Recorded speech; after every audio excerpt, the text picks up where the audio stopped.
if you want to see that, you can open up a browser and go to arcaderadio.live. You just have to keep your volume down on that. I am getting set up right now. I see us, so that's good. Well, I can hear us now, and that's... There we go. Sound is off. Popping out the chat. Oh my gosh. I guess I'm going to have to do what Mark does and go and put that we're live. Mr. Peabody. I think he's first every week. And I also need to talk to him about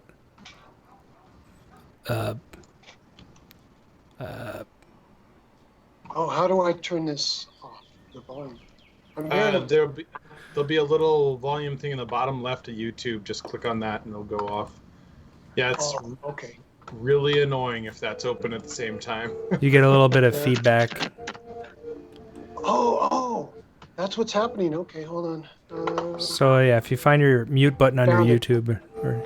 We are muted. Okay. And let me just go to Facebook. Put at least one spot. So they can chat at the bottom here? Is that what it is? Yeah, and you can pop that out so you don't have to... Yeah.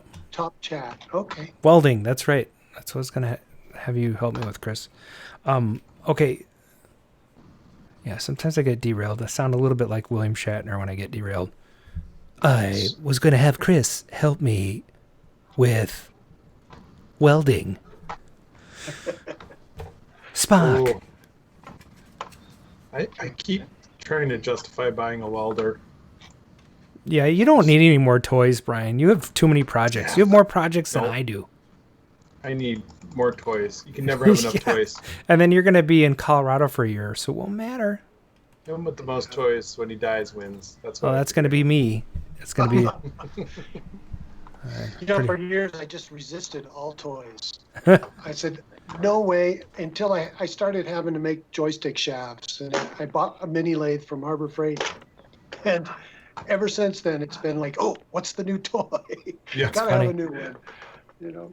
Well, we picked up one of those direct print printers because of some of the fight stick stuff. So I've got this, like I can actually direct print marquees and stuff like that. So anything 12 by 30 or smaller, we've been playing with, and it's fun. It's easy to use, but it definitely distracts me. Hence the piranha thing. Cool. Okay, live chat. Now I see it.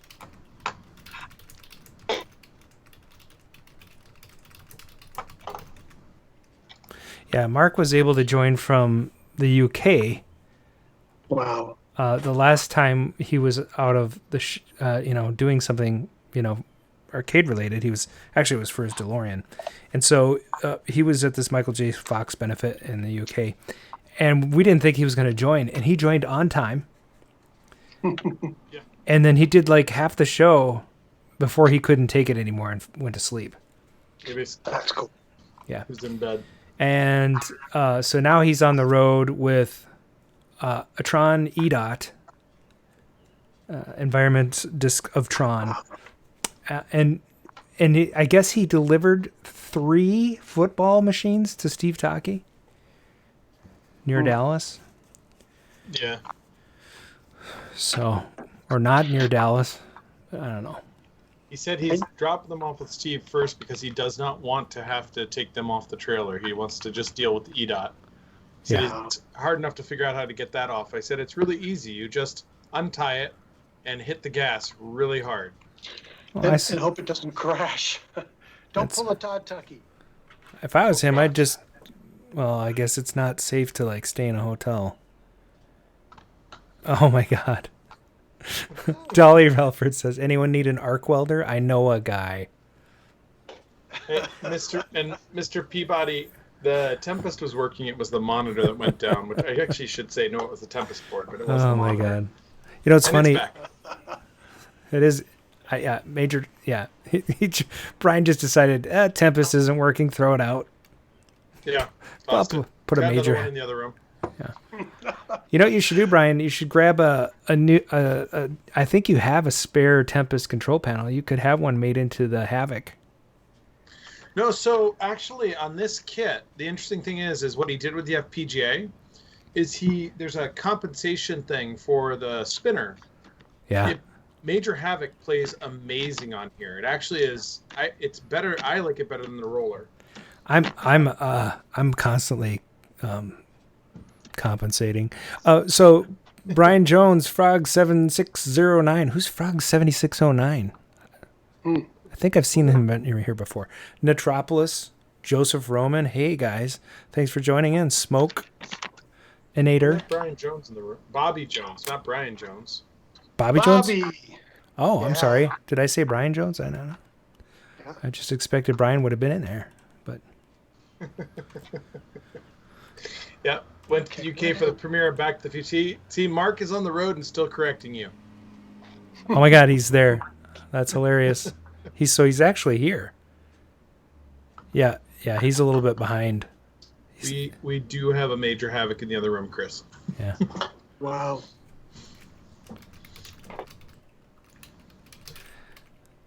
I'm just gonna do this real quick. Hey, Jason, I sent you a link on Facebook. You should check it out. So I've been playing around with these things. Can I put a link in the chat? Yeah. I don't think I can. I think you can. Ooh, I think you can. I think you can. There we go. You didn't used to be able to, but I fixed it. Well, I did that, and I don't know if it works, but anyways, people could look at that. It's kind of funny. I've been playing around with artwork on different objects today, and I'm having the warrior artwork rendered.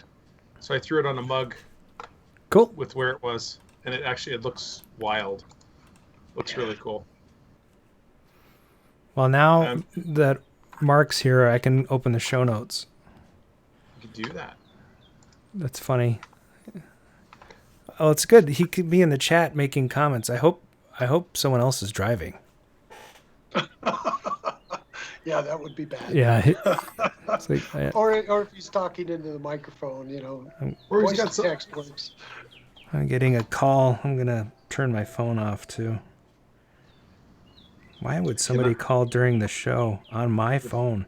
It's very rude. It is very rude. Hey, Mike, it occurs to me that when you did your original logo for your website, that you may have been trying to copy the Nintendo logo. The original one was a little different. It was just I actually borrowed the Quarter Arcade logo at one point. Okay. Kind of like they did, and then then Mike's Arcade is a lot like the Nintendo one. Yeah. I thought, oh, that circle that little oval looks a little bit like Nintendo's. Yeah. You don't want to get too close to them. They come after people. Yeah, well, but they can't really do much about aerial type in a circle. No, no. I mean? I found it very easy to replicate your logo for the ad. Really good. You did a good job.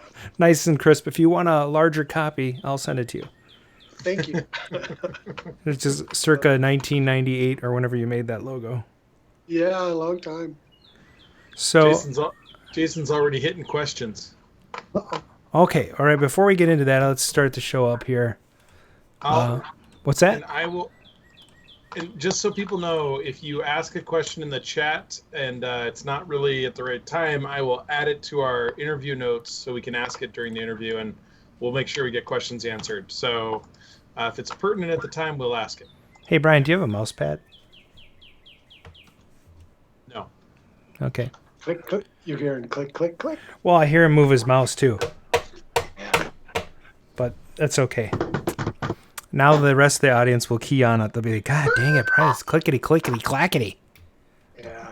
All right, let's get this show on the road, as it were. Live from KOYR Studios in Minneapolis, Minnesota, this is Arcade Radio. Hello, Commander. Computer reporting. Intruder alert, intruder alert.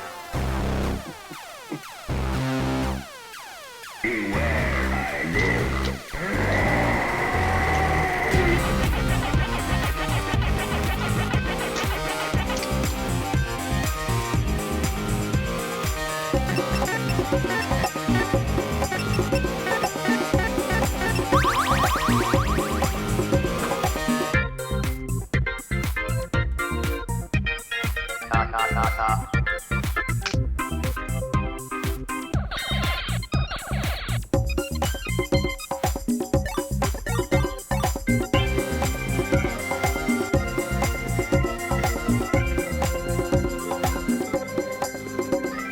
stimulating opponent. Hello, and thanks for joining us in the Arcadosphere. This is Season 4, Episode 21 of the Arcade Radio Podcast. Today is Thursday, May 21st, 2020, and the time is now approximately 7:24 p.m. Central. I am your host, Adam Stevanovich. I'm joined by my co-host, in text at least, in chat, Mr. Time Runner Shields, and Paradise Arcade Shop proprietor and master illustrator, Brian Thurston Howell Armitage III. And joining us tonight, proprietor of Mike's Arcade, that would be Mike Holland. Hey, welcome to the show. Hey, thank you. It's good to have you here. Appreciate it.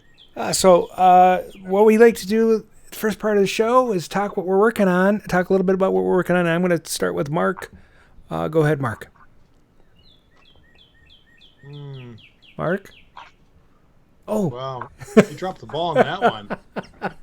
So Mark is out. So Mark is out picking up a Discs of Tron environmental and 3 Atari footballs. Wait a minute. He's not picking up 3. He dropped off 3. He picked up 3 and he's dropping them off. And then just because he didn't want to let picking up 3 Atari footballs and an environmental Disc of Tron be impressive enough, he told us that he bought a chiller within the past few days. That's cool. Well, 2 very difficult to get games. That's pretty sweet. I really want a Disc of Tron. I don't care if it's an environment or not. I really want one.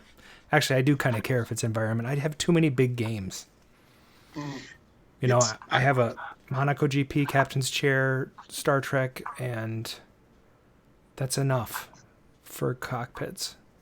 Then I have the Super Strike Bowling pinball machine. I don't have room for that in my house. I do. Well, the funny thing is the Discs of Tron, the environmental Discs of Tron, really aren't that significantly different in size. The Discs of Tron cabinet is stupidly deep. Yeah, it's big. I think I'll just play it at Grinkers when I go. I do have one in my garage. But it's just a Discs of Tron. Yeah. Well, so what I've been working on, let's see. I thought stuff was going to come back from the powder coaters this week, but it doesn't sound like it is. I know. But regardless, I did put together 2 triac boards for the APB. My APB for the very first time is flashing in probably 30 years. So the lights are doing what they're supposed to, and I built another one, and I'm going to build one more, and I'll be selling kits. Just the 2. I have 2 extra boards, so they'll be totally rebuilt with higher quality, higher capacity, at least for voltage parts. So they will last somebody probably well past 30 years. So that's kind of cool. And then today I have polyurethane some shelves that are going into my console gaming room. So those are triple coated. I went up in between meetings and on my lunch break, and I did 2 coats on the bottom, and I did like 4 or 5 coats on the top. So they're sealed and ready to, in a few days when they cure properly, then I can put stuff on them. I don't want to put anything on them and then have it stick, No, that would be bad. Yeah. So, I mean, other than the APB stuff, really just kind of cleaning up the house and getting rooms organized. I did have an epiphany, though, about spacing downstairs. So when I finally finish everything and I take a video, you guys are going to be like walking through a maze of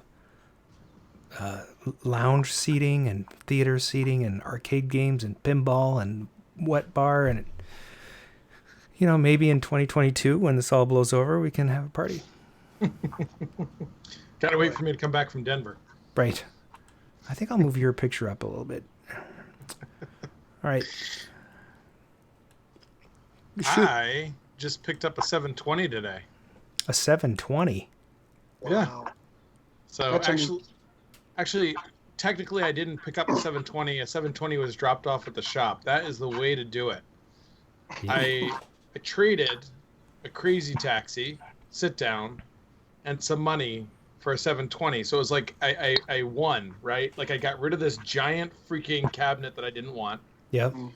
and the 720 showed up, and I had to pay some cash too, quite a bit of cash, but maybe it was probably more than I would have done if I just bought in the 720 because I was paying him to take away the crazy taxi, but I don't know. So that was fun, and then I got in a working Wizards of War board set. So now I can get my Wizards of War running.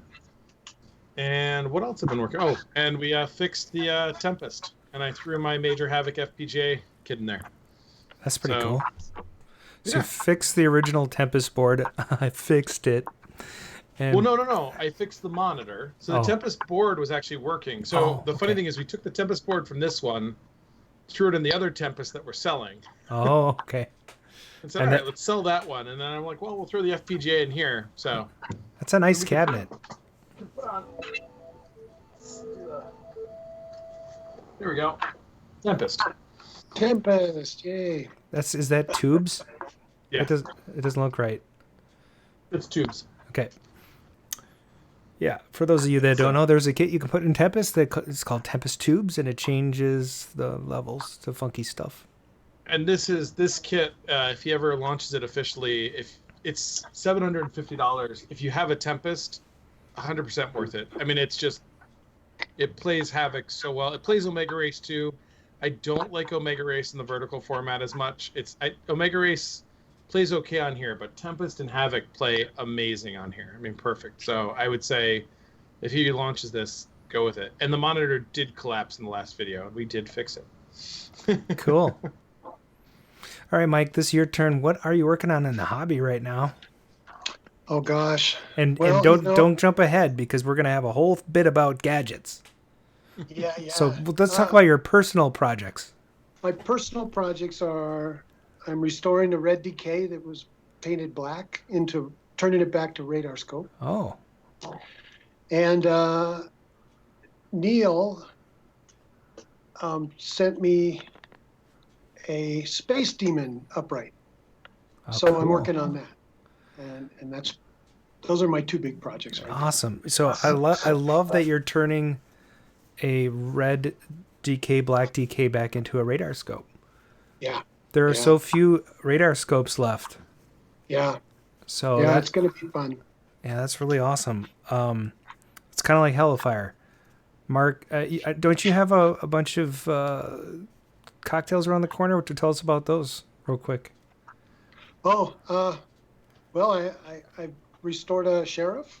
Okay. In fact, the Sheriff, I actually had to rebuild controllers and print the connectors. So Oh, okay. that's been kind of fun. A Hellfire table, a Space Thunderbird table, a Space Demon table, Wow. and it's just about one of each. That's pretty that cool. I've been restoring. Yeah. You're going to have your Nintendo cocktail lounge. Yeah. My idea with the Space Demons is I have a cocktail, a mini, and an upright. So I want to create a flyer shot. Okay. Of all three of them. That'd be I mean, cool. Yeah. Once they're done. We have a friend who did that with Omega Race. Cool. That was Alan. Yeah. MN Rocketry on Clav. So Nice. yeah, he had all three versions and took a picture. So Well, yeah. It's got to be cool to do. I don't think he had the cockpit though. Is the cockpit on the cover of the manual? I don't think it is, which is the funny thing, because there's actually 4 versions of that game, and I've only had 3 of the 4 in the shop at the same time, but we have had all 4 of them come through the shop. Yeah. Mm. Yeah. So I love Omega Race. It's such a good game. It is a great game. The boards are a nightmare, but the game is great when it plays. Yeah. Well, they make repro boards now. Yeah, but I don't want to stuff one. Do you? No, but Brian's guys will. yeah, I was Oh, gonna they're say. they're stuffing them now.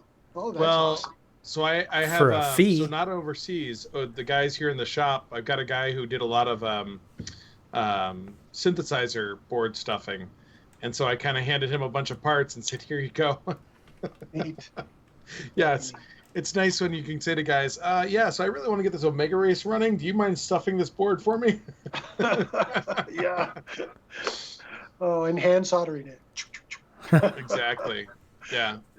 They don't let me near the iron as much anymore to desolder stuff because they keep having to fix the work that I've done. Oh boy, that's exciting. Oh. So, is that everything we're working on? Mark, are you going to type what you're working on? Oh wait, we already did yours. So we're good to go skipped there. Through him. We're good. Let's keep moving. All right. Well, how about I let you go next since you're so gunning to go? I'm gunning. All right, here we go. I always felt that the true stars at Atari was engineering. Oh, you're an inventor. Yes, I am. What have you invented? A lot of things. Like? Like a lot of things. Like things that you've heard of. Like? Well, things that you will have heard of, okay? Patents are patented. Arcade gadgets with Brian McLeod.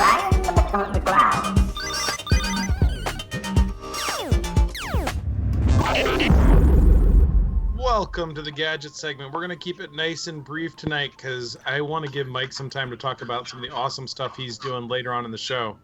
For those of you who haven't seen what he's doing, you should really check out his Facebook page now and later. But there is one bit of interesting news that I wanted to bring people up to speed on. Kind of surprising because we're used to control panels coming out of TakeMan, but their Aztec F is making a Dragon's Lair control panel, which looks really nice. It's on KLV, $140 shipped.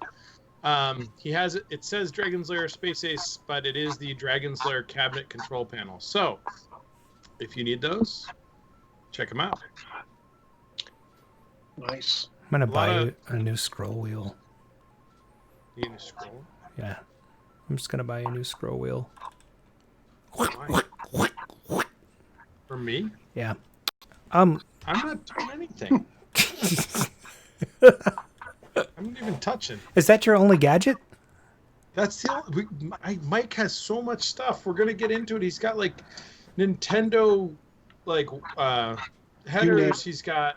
He's doing all of the stuff. Plates for upright plates for Nintendo. I mean, there's some cool stuff. Just because you want our guests to actually talk. All right, next segment. It's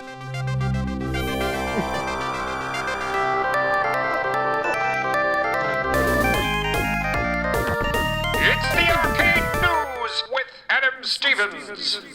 Okay, so this first article is from Forbes, and I thought it was interesting because basically there's this thing where an AI pinball player could possibly beat humans within 4 days. So developers have taught artificial intelligence how to play an arcade pinball machine, which learns so quickly it could beat a human player within 4 days. So, speaking at Microsoft's developer conference, Build, which is being held virtually this week, Jack Skinner described how he and a team of developers in Sydney used artificial intelligence to control an actual pinball machine. So the team took a regular arcade machine and adopted it using a Windows computer to control the AI and a Raspberry Pi to control the flipper mechanism within the pinball machine. 2 webcams were mounted on the pinball machine, one pointed at the scoreboard and one pointed at the table, so the AI could see the table like a human player would. And an optical character recognition or OCR software allowed the computer to read the current score from the pinball machine's electronic display.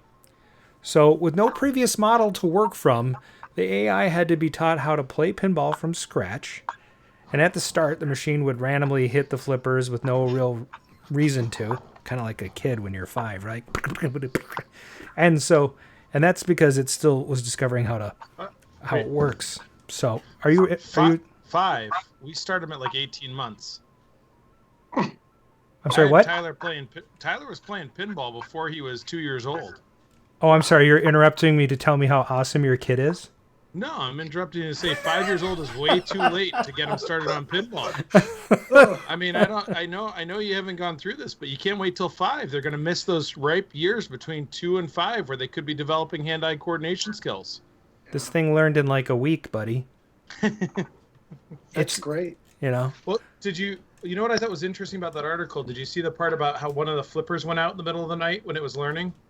No, I was probably going to get to that, but yeah, that's great. So I was back on track. Yeah. Anyway, it sounds like the AI flipped out. Yeah.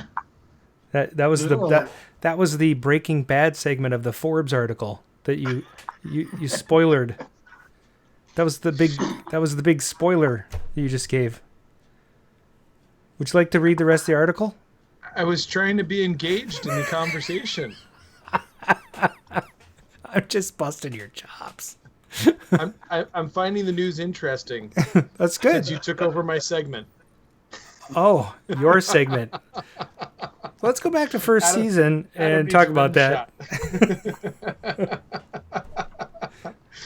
So we like razzing each other, Mike. That was a really cool. I mean, that was really neat that they did that. And they did. What pinball did they do that on? Was it Star Wars? Data East. Yeah. Yeah, that's pretty cool, actually. I would love to see that in action. It would be cool if they could bring it to do a tour of the conventions. You know, hit MGC and Southern Fried and Grinkfest, even though they don't have vendors there. But that would be cool. It would be. You know, 2D Con. If they could speed it up, like you would watch it actually learn over the conference. Yeah. They set it off at like 0 the first day, and then you watch it as it goes along and how it improves. It said at the end it was like doing trick and combination shots and all sorts of kind of funny stuff. Yeah, that's interesting because it learned which targets were most valuable.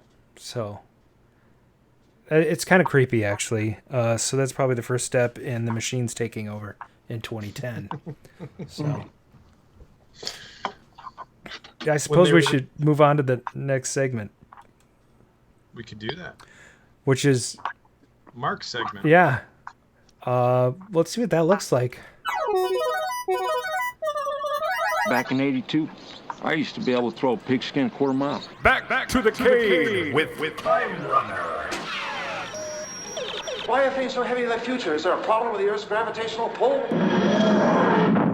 Well, since Mark's not here, we're not going back to anywhere because who's driving the DeLorean right now? Nobody. So I guess what we will do... The DeLorean certainly is not pulling an EDOT in 3 footballs. Yeah, that sentence is just like if somebody tuned in and heard you say that, they'd be like, what the hell am I listening to? 3 Atari footballs. How's that? I didn't think I needed to clarify. No, I just thought it's funny. Someone towing an EDOT and 3 footballs. What does that even mean in English? Yeah, it's just funny. So chatters, that means we get to skip ahead to the next segment this week, which I know you're all looking forward to, and that is What's in the Juke?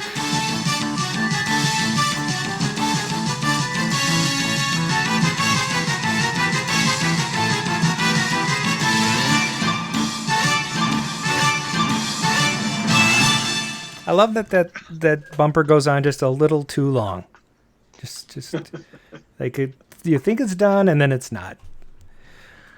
Okay. Good. So, what's in the Juke? Oh, this is the game that we play where we play a small clip for our chatters. And the chatters are going to play for prizes tonight. And we have a couple of 2nd and 3rd place prizes that are from Billy Seven's Moldorama. And tonight, I'm giving away a Christmas in May reindeer. And I'm giving away 2 sets for the 2nd and 3rd place winners. So I hope you can see those. They're pretty cool. They're from a Moldorama machine. And then Brian, why don't you tell them what they're going to win if they get first prize? So first prize, if those of you who've been following what I've been posting on Facebook, you'll see the artwork I've been doing. We redid the side artwork for Piranha, and I made this kind of cool 3D desk. I don't know what you want to call it. I'm trying to get it the right angle there. So it's 4 sheets of plexi with the Piranha artwork printed on it. We completed off the nose of the octopus, but this will be the first prize. So it's a little bit of desk art. Is Mike scrolling around on his computer? Oh, am I? I keep hearing this. It sounds like that. Yeah. Anyway, so what happens is these chatters are going to guess. We're going to play a clip. Mark's got this down to a science, right? So we're going to play a clip. Tonight's theme is Tom Cruise movies. So get ready to type in Tom Cruise movie names, everybody. And we'll play a clip. And if you get the song, the artist, or the film, you'll get a half point. Half point. And if you get 2 of those, you'll get a full point. And if you get all 3, you'll get a full point and a half. Full point and a half. Half point. So, and there might be some infighting, as there often is. So, we're going to go ahead and get things rolling. The first, the chatters are already guessing. Yeah, Tropic Thunder. No, they can't guess in advance. We should take away points when they guess in advance. I wasn't all the way at the bottom there. I'm like, I had scrolled up for some reason. So, all right, I'm on. I got it. I'm ready to score. Okay, so Brian's going to help out with the scoring. And the first track, here it comes. Done. Should I just leave that? Yeah, that's it. Okay. I'll play it again, though. I could play it again. Just one more time. Yep, it is Bob Seger in Metropolis. You're in with the half point. Andy Baldwin with the half point. Nope, he got the artist again. So Metropolis got the artist, and the song is what? Old Time Rock and Roll. That's Brian Frober. So Brian Frober's on the scoreboard with half a point. Metropolis with a half point. And it looks like Mr. Peabody got Cocktail. Is that correct? No, it was Risky Business. Risky Andy Business. Baldwin at the top. Oh, Andy Baldwin. Okay, I thought. Okay, yep. Gotcha. I was confused. All right, cool. Right. This next one, this is sort of a deep cut. I mean, you probably know it if you know the soundtrack.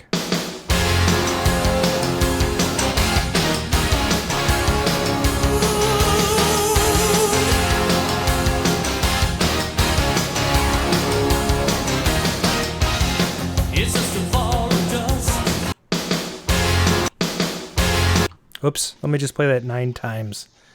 It is Top Gun. It is Mighty Wings. So Brian Frober, half point. Dolly, half point. And it is Cheap Trick. Who got Cheap Trick first? Was it Mr. Peabody? Is that correct? Brian? I got it. Mr. Peabody, yes. Okay. I need a second set of eyes on those. I'm not going to get them. You guys are going to start yelling at us.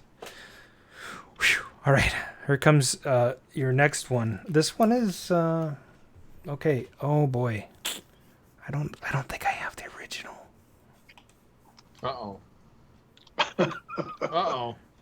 This could be a problem. All right, let me fix that real quick. We'll go to the next one, because I have Stephen Beale coming out of the closet by the Scientologist. All right, here comes your next track.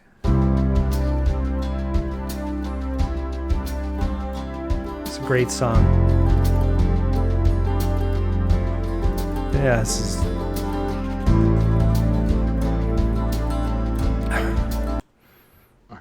You had me at hello. Secret Garden, Bruce Springsteen, that Andy Baldwin. Dolly is in for a half point. Andy's in for half. Who got Jerry Maguire first? Andy. He's got a full point. I should probably I'm gonna play some half point for Dolly. Half point. And full point for Andy Baldwin.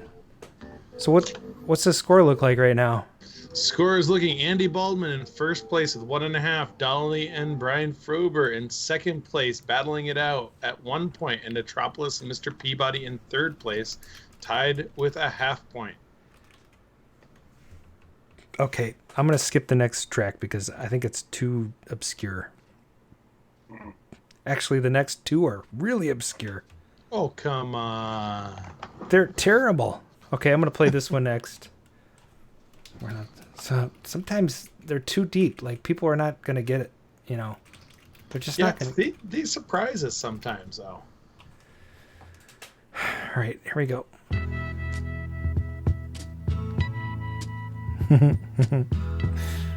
Andy Baldwin likes it. He doesn't want pop songs. There's something happening here. Well, Mr. Peabody got his Tropic Thunder in, so he gets his half point for that. What is that? Did a truck just go by? Are the cops coming? Hello? Did I lose everybody? Huh? I heard a truck go by. A truck? Mark hop on? I don't know, maybe. Anyway, he's probably getting on to yell at me for berating his song choices. So, did you keep... Who won that Mr. one? Peabody. Mr. Peabody. So, hold on. I've been entering this stuff. So I got Mr. Peabody in. For what it's worth, I think Dolly snuck in there for... No. Buffalo, Springfield, Metropolis. Yep. I got... And then Mr. Peabody for what it's worth. Is that right? Mr. Peabody for what it's worth. Metropolis... Buffalo, Springfield. Yep. Dolly got the first lyric correct, but the song is for what it's worth. So. And then Andy had. Yeah. Who had McGuire first? Andy. McGuire was the last one. Nope, that's right. Sorry. Mr. Peabody with 1 point, and Metropolis with a half a point. Got that? Got it. All right, cool. All right, so here comes... All right, so we are now... Oh, my God. This is impossible. Yeah, all right, we'll go with an easy one. All right, I'll play the short version.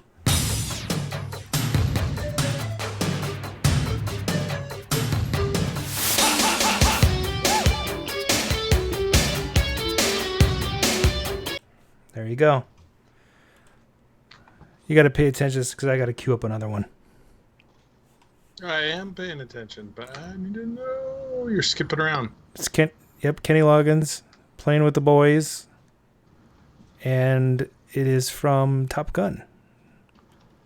So, wow.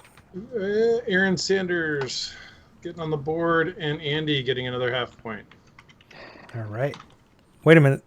There's somebody got another point, half point, because there's 3 things you could win. Yes. No, I got the other one already. Okay. All right. So, all right.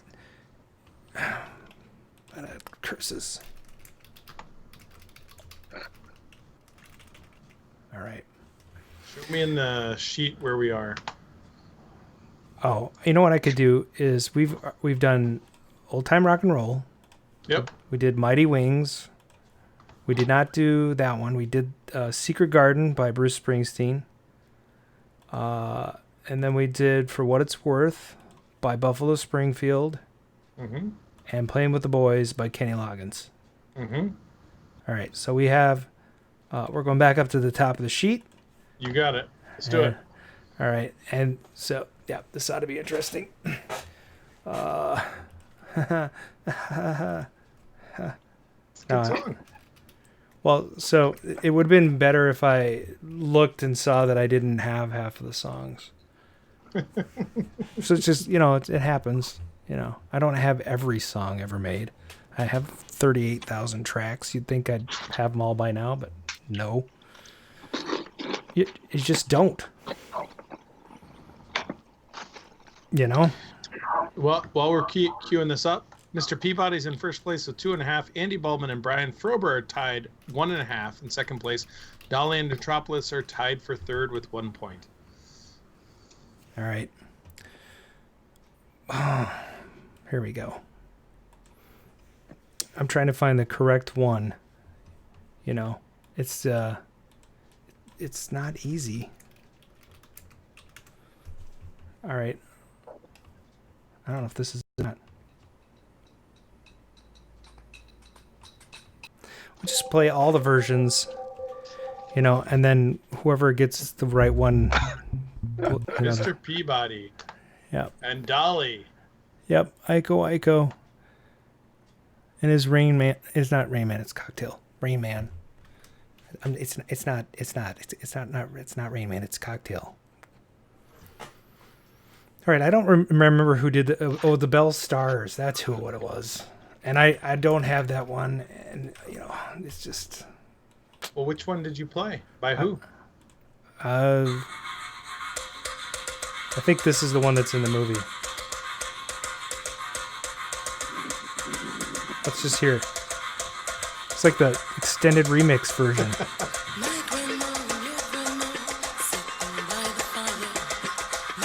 Yeah, this is it.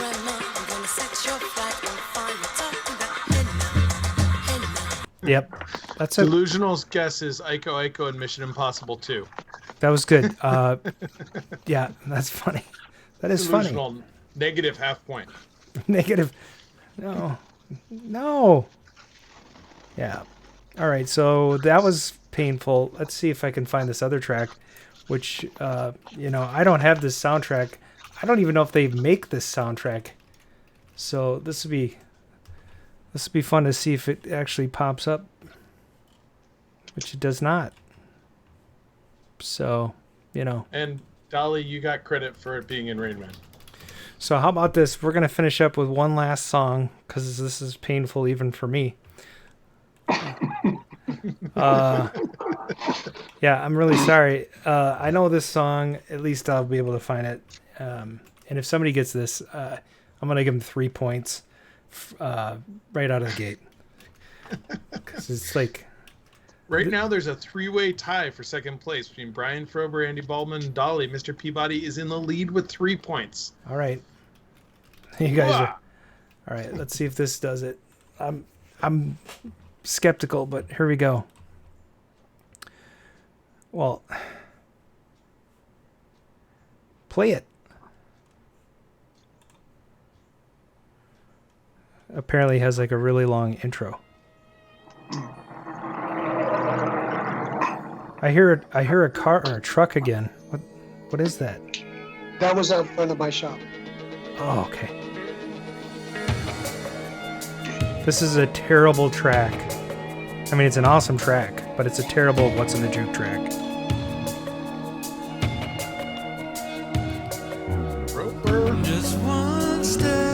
It is Legend.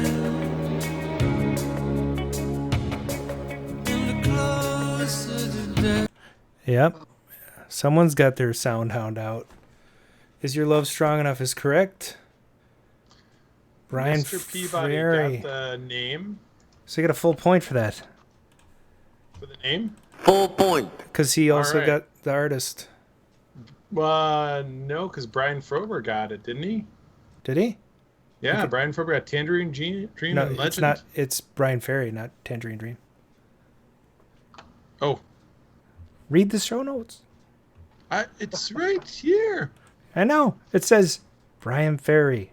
I don't know how you get Tangerine Dream out of that. Oh, because it was up above. Never mind. I saw the other one. All right. Yeah. Okay. All right. So, who's won anyway? Do we have to have a tiebreaker? Because if we do, I don't know what I'm going to play. No. So, okay. We have a tie for third place. All right. Mr. Peabody's in first with 4.5. Brian Frober squeaked out the second place for here at 2, and Andy Baldwin and Dolly are tied for third at 1.5. Followed by Metropolis, Aaron Sanders, and Delusional in last place, negative 0.5. So wait a minute. There was a try for third place. We have to fix that.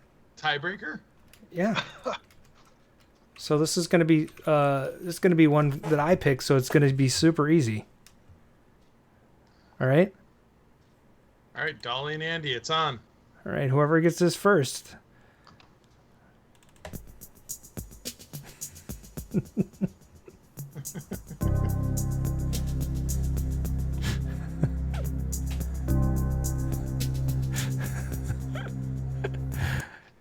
Brian Frober, Harold Faltermeyer, Top Gun theme, Top Gun.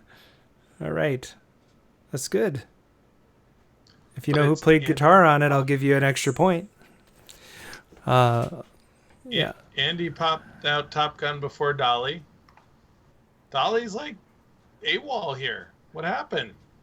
But Brian got Top Gun, right? But Brian was in second place, not part of the tiebreaker. Oh, not part of the tiebreaker. So Andy got... Oh, I see. Andy...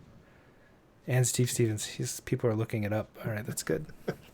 That's good. I love it. All right. Give anyone enough time. We'll give Andy third place now. So it's going to be Mr. Peabody in the lead, Brian Frober in second place, Andy Baldwin in third place. Congratulations. All right, let's mark down who were the winners, what their prizes were, so I don't forget.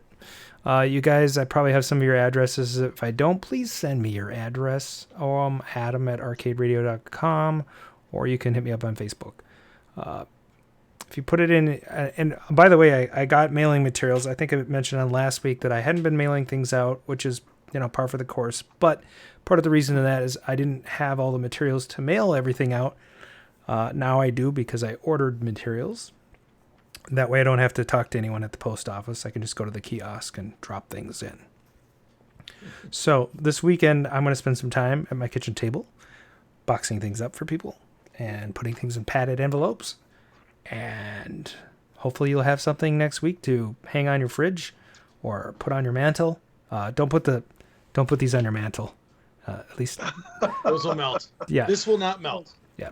So enjoy, Mr. Peabody. This was kind of fun to make. Yeah, Hopefully I'll be making more. That's a one of a kind. It is right now. Yeah, you should sign it. Put Arcade Radio on the back. One thing I didn't mention, I'll mention really quickly. It's kind of fun with this because it's all screwed together with like little standoffs. You can actually change the order. So I've changed the order of the artwork a few times to what I like the most. So anyways, it can be adjusted. Well, we managed, even with all that travesty, to get to the interview part at the right time of the show. Well, don't we have a voicemail? Oh, well, Mark, I mean, I could check. All right, I'll check. I mean... So, Mike, there's one thing that Adam left out when he was talking to you about the order of the show. We have a voicemail, and there's a recurrent theme through the voicemails. Yeah. And then there are random people who call in. Yep. Fun. So we'll see what's on tonight. There is a control panel expert, Bob Zarzadek, who was in jail in Florida for a little while. And then the warden was chasing after him, and he was hiding in an orange field at some point. So... Yeah. He was...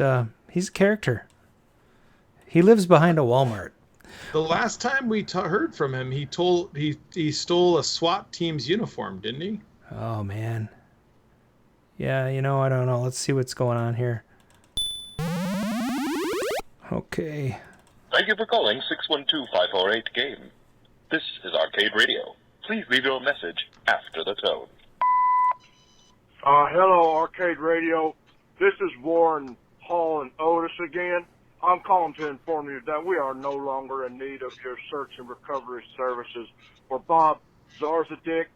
He is back under our custody, and in fact, right here in our special solitary confinement closet. Isn't that right, Bob?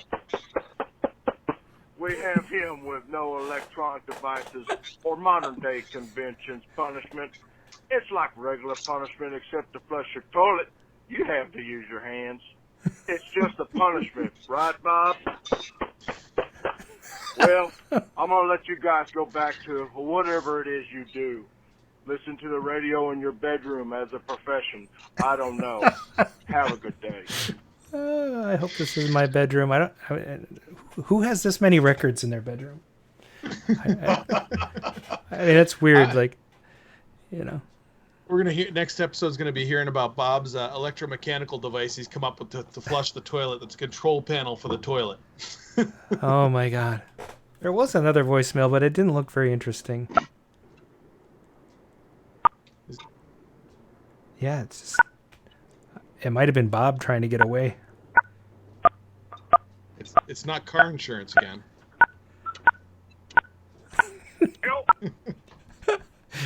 That sounded like Bob at the very end. Did you hear that? Yeah. It's like, don't.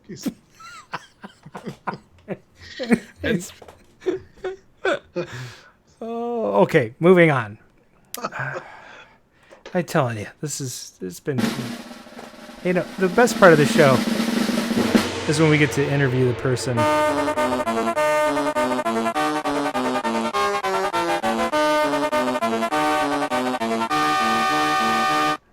That would be you. Mr. Mike Holland, welcome to the show one more time. It's great to have you here. Thank you. It's great to be here. So let's talk a little bit about your shop just right out of the gate, because I think, and maybe correct me if I'm wrong, but you might have one of the longest standing resources for arcade parts on the internet. Yeah, I don't know if it just as a store. I know as a web store, it's probably the oldest, Yeah. Actually be able to have a shopping cart. So, yeah. All right, let's put it this way. You have the oldest store with a shopping cart. Yeah. So you could actually buy stuff without having to call, which was a good thing, or drop an email. Yeah. So. And we might be talking a little bit about Roberts there, right? We used to have to email everything to him. Yeah. Bob was the reason I started this whole thing, because I used to just repair boards, Yeah. And I did it for fun. People would send me one, and I'd send them one I already had that worked. Yeah. And I'd fix that one, and the next person could trade out the board. So Bob was my go-to for all my RAM, EEPROMs, wiring, everything. And in 1999, he says, I'm going to retire in 2000. And I just... My jaw just hit the floor. It's like, what am I going to do? Because you can't find these parts anywhere. So yeah, I started just sourcing out EEPROMs and sourcing out TTL chips and RAMs and whatnot, and that's kind of how it started. And what made you? And then Bob never retired. Yeah, I know. Yeah. He did get sick. He got hurt, and then he was bedridden for a while, I think. And I don't know the entire story, but his wife is fulfilling orders now. Yeah, which is great. She's God bless him. He's an awesome guy. Yep, and they I got blacklisted for the cross shipping thing. Oh, because were you on that little list? Yeah, and I don't remember under what circumstance it was, but I think I forgot to put the check in the mail, whatever. And so then I ended up sending to him, and I took a picture of the check of me putting it into the mailbox, so he would see it. And but they gave me my grace back. So the last order I did, I got to send the check off and get my stuff cross shipped, which is great. Nobody does that. Yeah, and you got a moon pie too, huh? No, but I do get like pens and occasional tools and stuff that are actually one of the screwdrivers I still use all the time. Yeah. But I didn't. He sent out a lot of cool stuff. Yeah. So, what I was going to ask real quick, sure. You got all this stuff, and we talked about in the ad that we put up for you about all of the things that you provide to the community, and I think most of the chatters that are here probably know, but I mean, we're talking like reproduction Nintendo buttons and parts, Asahi Seiko products and parts that you can't get anywhere else, joysticks, trackballs, chips, upgrades, high score save kits, artwork, monitor cap kits, troubleshooting tips. You even have a troubleshooting section that I've used a few times for things like Galaga, and even the jukebox labels. But I was going to ask, what made you focus on Nintendo? That was the latest thing. In the very beginning, it was all Midway stuff. It was Pac-Man and Galaga, Yep. And I loved Donkey Kong. Back in 1981, I worked at the Fremont Hotel in Las Vegas as a dealer. Oh, cool. And in the casino, they had a Donkey Kong machine. And and we would we'd tap each other out. I was just 21 at the time. Sure. You'd work 40 minutes or 45 minutes and take 15 off. And so for that 15 minutes, we'd go over to the Donkey Kong machine. And this was an original one that had the ladder cheat in it. So you'd play as long as you could, and look at your watch and say, oh, I got 2 minutes to get back, go up a ladder and sit there and go tap the next dealer out. And he'd come back and finish the game. And so that was fun. If you're not familiar with the ladder cheat, it was basically you could go up to the top of a ladder and the barrels wouldn't roll down on you on Donkey Kong. And so we used that to our advantage, to make our game stretch out. 3 or 4 of us could play that way. I think I've seen the memo for that somewhere on the internet, and maybe it's on your site. I don't know. And then, it's that ROM set is sometimes sought after, but it was probably only on a very few early sets, right? It was on all the TKG2s and most of the TKG3 sets. Okay. So the 2s were a 4-board, is that right? Yeah. Yeah, the 4-board sets. Most of them had it. And so there was a few of the 2-board sets that had it as well. Okay, cool. Yeah, and all the 2-board sets all came with the latest, greatest that we all play now. So they fixed that. Cool. Yeah. Well, I started doing the Nintendo stuff because nobody else was really hitting that market, Yeah. You could get a couple pieces from Arcade Shop or a couple pieces from, Bob Roberts didn't have anything for it. And it just seemed like a natural to start. I started building joysticks, 15 years ago now? Yeah, that's crazy. I actually, the first Donkey Kong I got had been converted to a Street Heat, and I went to you for all the parts, and at the time you were doing a full reproduction control panel that had the joystick and the buttons and all the stuff, and it was just plug and play. And of course, Street Heat, when they made that kit, they actually cut a spot for the steering wheel, and then they drill extra holes, and it's basically unusable. You can't get that steering wheel out of there without having a giant gaping hole in the control panel, and then the original joystick doesn't. There's nothing for it to latch onto because they cut a big hole in it. So that was pretty awesome, and I actually had the same thought. Where am I going to find any of these Nintendo products? Yeah. Apparently, Mike's Arcade. Yeah, we were really fortunate. We started building cabinets a long time ago. Right before I moved to this location, I was in Las Vegas still. And my dad came to me one day and he goes, Mike, I want to make a couple $100 a month. There's a floating poker game I want to be involved in. It's been going on here 100 years. I need some cash to get in it. I said, okay. He was retired. I said, well, let's build some arcade cabinets. And he says, yeah, how hard can it be? So we bought a couple Miss Pac-Mans, cut them up, made templates, and learned how to make them, And so we started making cabinets years and years and years ago. Our first one went to Game Doc in California. I don't know if you're familiar with who he is. He's been repairing and operating games since for 30 years now.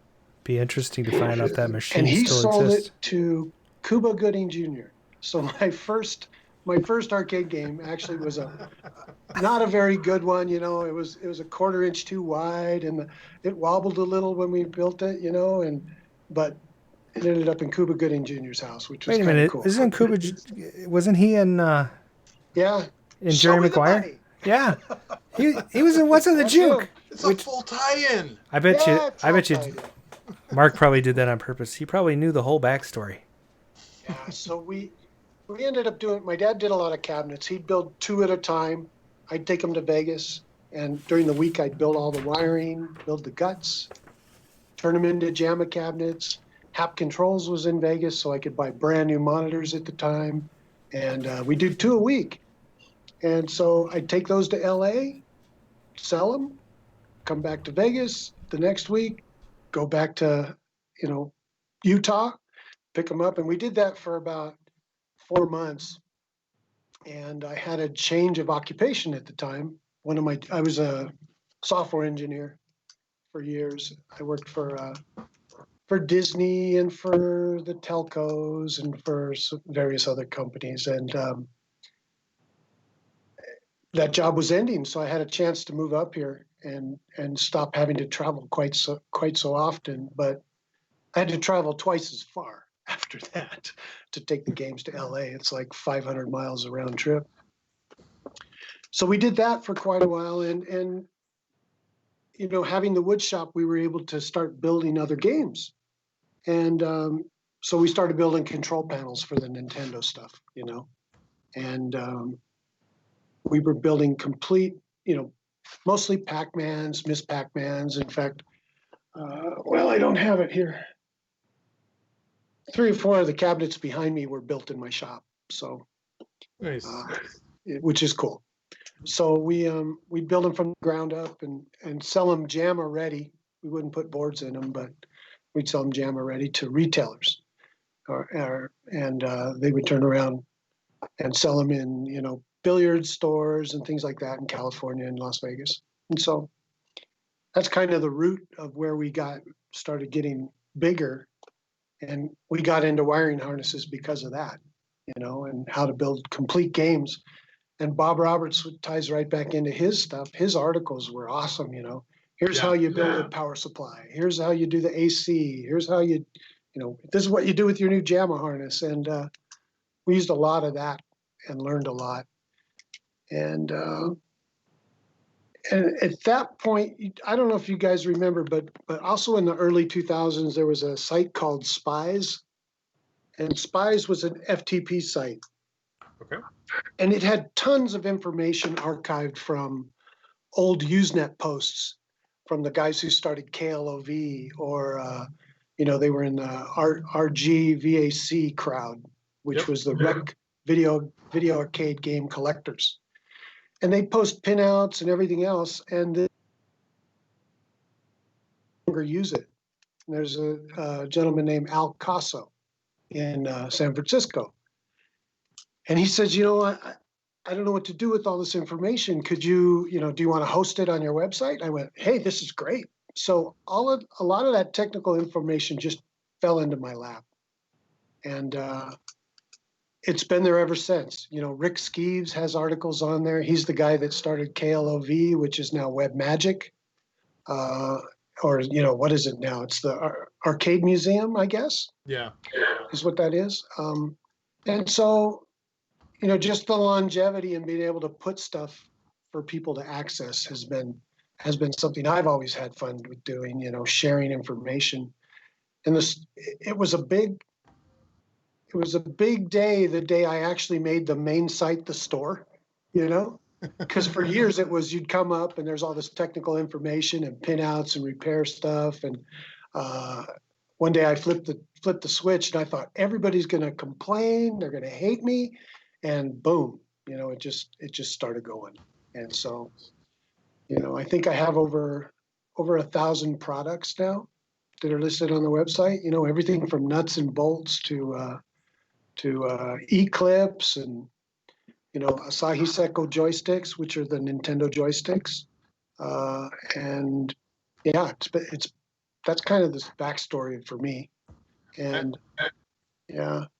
I will say, Mike, one of the things that I was always inspired by kind of what you have done is, and you mentioned this, like you've really maintained not just a store, but like a resource. And so what's really, I think, neat about like the projects you do and the products you design is that these are things that we're missing. You know, like you're out there creating, it's like people creating content, like you're creating product and you're maintaining content for people to use. So while the store is obviously going to be an income source, it's also just a resource. And that's really, I think that element of kind of the history of, like you mentioned, the RGVAC guys and kind of where a lot of this collecting came from. It's neat to see you preserve that.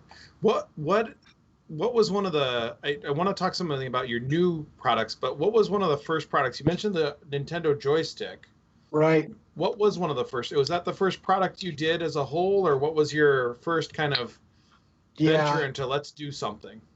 You know, the first things were all of the metal for a midway cabinet because we needed it. We were building cabinets. So we started making the control panels and doing the marquee brackets and whatnot. And my actual first product, because there weren't any out, were red ball joysticks. I'd buy from IL the black bat sticks, cut the tops off, thread them, and source knobs and put red knobs on them. And so I sold IL sticks with red knobs for a long time, and then they started doing them again, which was nice because I didn't have to cut so many. I bought a little lathe to do it on, and I sat here and cranked out 40 at a time on a Harbor Freight mini lathe. Oh my gosh! And that took some time. But if you that's dedication. Yeah, it was fun, and but that was my first big special product that only we had. And one day I cut apart a joystick, a Nintendo joystick, and I said, you know what?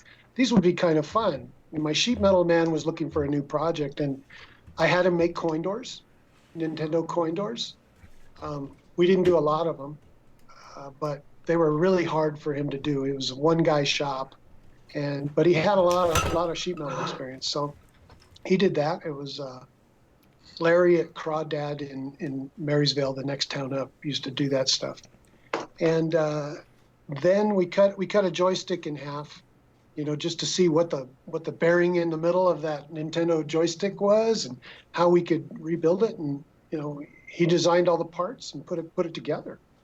And that's awesome. I wish he was still in business, but we did that for a long time. And then somebody asked me about Punch Out, and how to do a 5-way joystick. And I'm thinking, why in the world do we want to tap the side of each one of these and build a special part and have a special joystick? This is ridiculous.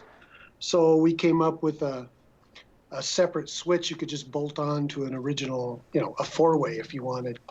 And threaded, and I would, on my Harbor Freight mini lathe, I would thread the end of a Donkey Kong joystick. And our first ones were actually made of, this is going to be kind of interesting. I had an original bell, which is, let me grab one real quick. Oh, we got show and tell. We got an actual product here that we can look at. Yeah. So let me see if I can get it out of the bag here. So I had one of these originally, which is the little bell that goes on the joystick, if you could see it. Yep. And I looked at this, I said, well, it's brass. It looks kind of like one of those drawer pulls that you can buy at Home Depot or whatever. So I actually got doorknobs, the little teeny brass doorknobs, and machined them all down, threaded them. And that's what I used my first ones. They were aluminum with a brass plate, and I made them. I think I did 40 or 50 of them, and stopped selling them. I just forgot about it. I sold what I made. Sure. Doing them. And somebody sends me an email one day. Goes, Mike, you remember those kits you were selling for $20? And I go, yeah. He goes, one just sold for $85 on KLOV, and I go, what? Why would somebody buy one of those for $85? They're nuts. Yeah. And so I brought them back in-house and started doing them again. And the first ones I just sold almost at cost, In fact, we did that with joysticks too. The first joysticks, it cost me $40 to make them, and I was selling them for $45, And that was a lot of work for nothing. And, so that's hopefully people were buying other things with bigger margin. Yeah, but it was they became popular because they were they were like the originals and people liked that. So Mike, you bring up something though, and I think that I don't want to skip past that. Sure. A lot of the classic shops, and I don't think people really understand this, is that there isn't a huge amount of money in these things when people first do them. I think some people have this perception of like, you're selling a joystick for $45 and I can buy this Hap joystick for $12. And it's like those first ones are a big risk. It's a lot of money invested, and it's a lot of time. And the guys, I mean, like you and Steve and all these guys, and Bob, Robert, the guys who brought the stuff together, when you initially take that step, it's a risk, and it's done for the community. Most of the time, it's done to be a resource.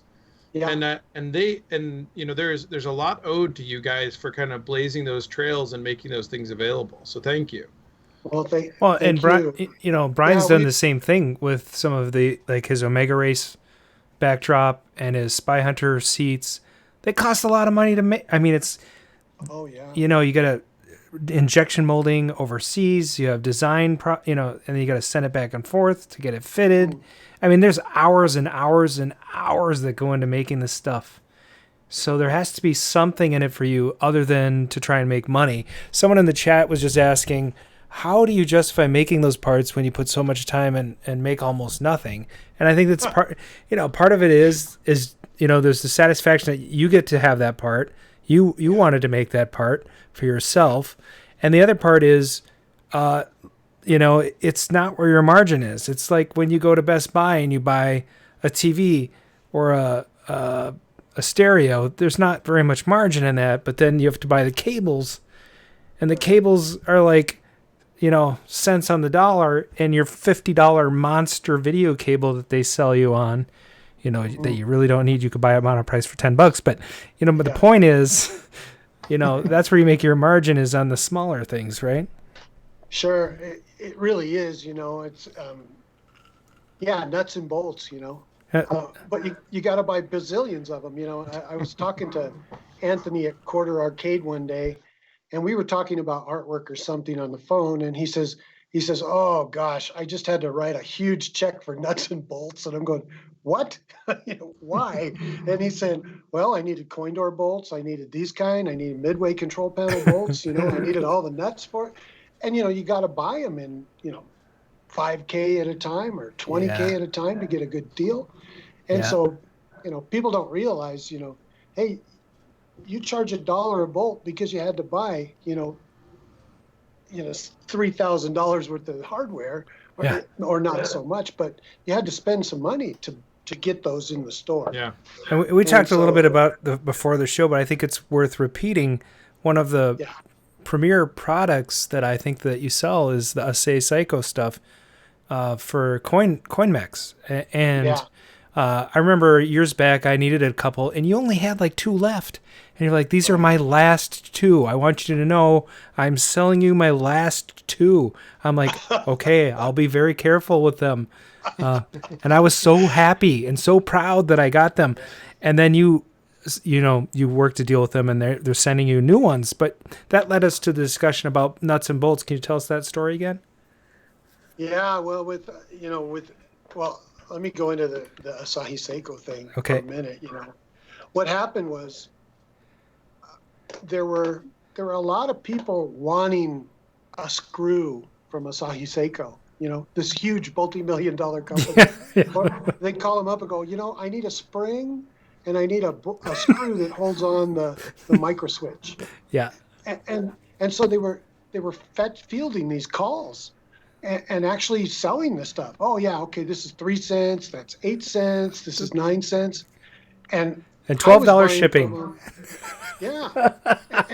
and they had one full-time guy that was just kind of fielding parts like that, you know, and not selling whole things. And it of course it wasn't paying his salary, right? So I was buying, you know, 10 mechs at a time from him.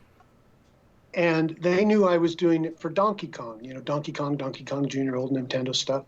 So people would call and go, oh, yeah, I got a Donkey Kong machine. I need a new faceplate for it, you know. And they go, okay, that's $3, you know. And I need 2 screws to hold it on. Okay, fine.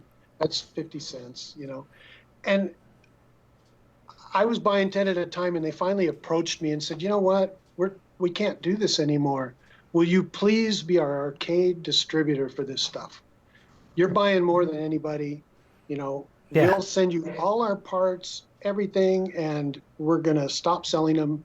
You'll be the guy. And I said, yeah, great. Let's do it. And so it's just being in the right place at the right time. And by the way, we're not going to pay you anything for it. We just And that's exactly right. They just offloaded a job. Yeah. Is what they did. Yeah. And I'm still paying what customers used to pay then. Yeah. I mean, it's just I get to handle all those parts now, and it's nice. Yeah. So, I have people from laundromats call me and go, "Hey, do you have a 900 F37 coin mech?" And yes, I do. That's kind of nice. I have one of those. I also have the laundry tokens if you need them. Yeah. So it's a lot of fun to actually do that. And I love helping people get their games going. They'll call me and I'll sit there for 30 minutes helping somebody get something going. So you just and I don't mind doing that. You just contracted with them to have them make the shorter screws, right? Yeah, they just found a batch of the 11 millimeter screws to hold the mechs on for me. And it's the last ones they have, Now they're like 1 1/4 inch. They're really super long. And So they found them and they're on the way. So they'll be on the website next week sometime. Awesome. But that's what it is. You get one part at a time. And just talking to them, I was trying to get them to make the old Punch-Out coin doors, from Mario Brothers and Punch-Out. And they were talking with Japan, and I think things were getting lost in the translation. I was finally able to get the reject buttons out of them, and that was about it. But they said, you know what? You sell a lot of arcade controls, don't you? This is the people in Japan. And we told them, yeah. And they said, well, we used to make a bunch of controls and stuff for Nintendo. And I go, you did? What do they look like? And they go, I seem to recall they were metal joysticks and these big bulky things. And, we don't have them anymore. And I said, oh, do you mind if I make them? And they go, no, have fun. So there you go. That's the Nintendo joystick story. And so it's been really nice to be able to just expand into the Nintendo stuff. Nintendo players are the most loyal, wonderful people in the world. I love catering to Nintendo people. They're just great. But they're also very picky about the height of their buttons. Yeah, everything. What I think half of my job when I come out with a product is to educate people what was in a real game. Yeah. So if you go to my site on the tech archives, there's a Nintendo joystick section which explains all the different type of joysticks, different size knob. I have that printed out. I use it all the time when I'm messing around with my Nintendo stuff.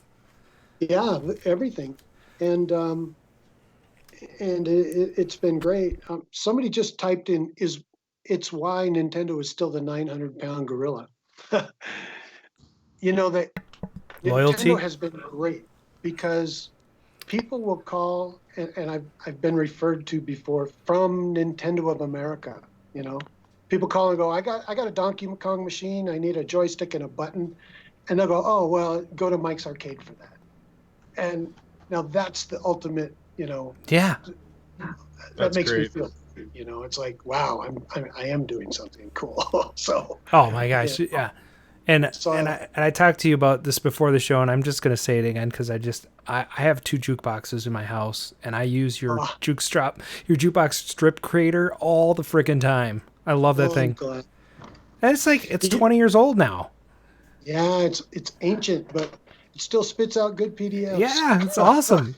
I print them out all the time, and I save the PDFs in case I need to reprint them. But it's based on FPDF, which is a freeware web server based PDF printer. So basically, I just had to write a description language that draws the different parts to this PDF engine, and then it spits out a PDF with it. We should do? We should do a mobile app with that, and then you could scan your UPCs on your picture sleeves and have it automatically print. That'd be cool. It's also a big, huge waste of time. One thing I've wanted to do for years with that program is be able to upload a text file that has one title per line, comma separated or something, and just spit it in there and have it pop out, PDFs. Massive amounts. Haven't got there yet, one of these days. Yeah. So Mike, is there, if you had your choice of a game to play, Because we talk about you fixing games and you got all these parts. What's your go-to game? Lately it's been Space Launcher. Right behind me is a space it's a Space Fever cocktail that I have a Space Launcher board set in it, and you probably can't see it, but I've got 25 quarters sitting on that thing, and every time I win a level, I push a quarter up, and I know if I hit all 25 of those levels, I'll get the world's record. So I push one up every time, and the best I've ever got is about 15 quarters, which comes out to be about 30,000 points. But I think the world's record's like 120 by Alex in England. He had one, and that's my game these days. But I'm loving Sheriff too. That's another game that I got. It was completely stripped, and we talked a little bit before the show. I had to make controllers for it. There were no controllers. Somebody had ripped them out and converted it to Phoenix, and it had a Tato Phoenix board in it. It was upside down, and they'd hacked up the harness and everything else. So I printed out new connectors on my 3D printer. The 12-pin black connectors. I think they're Mitsumi connectors, which are gone now, and had to design a new connector that'll take a different kind of crimp pin because you can't get the pins anymore, but they fit. So I did that, and then if you're ever on my Facebook page, you'll see a bunch of videos I did, because it was starting to become a long process to make these controllers, and I said, you know what, I should probably make a few, and I drew them all up in CAD, sent away to get all the individual sheet metal pieces back.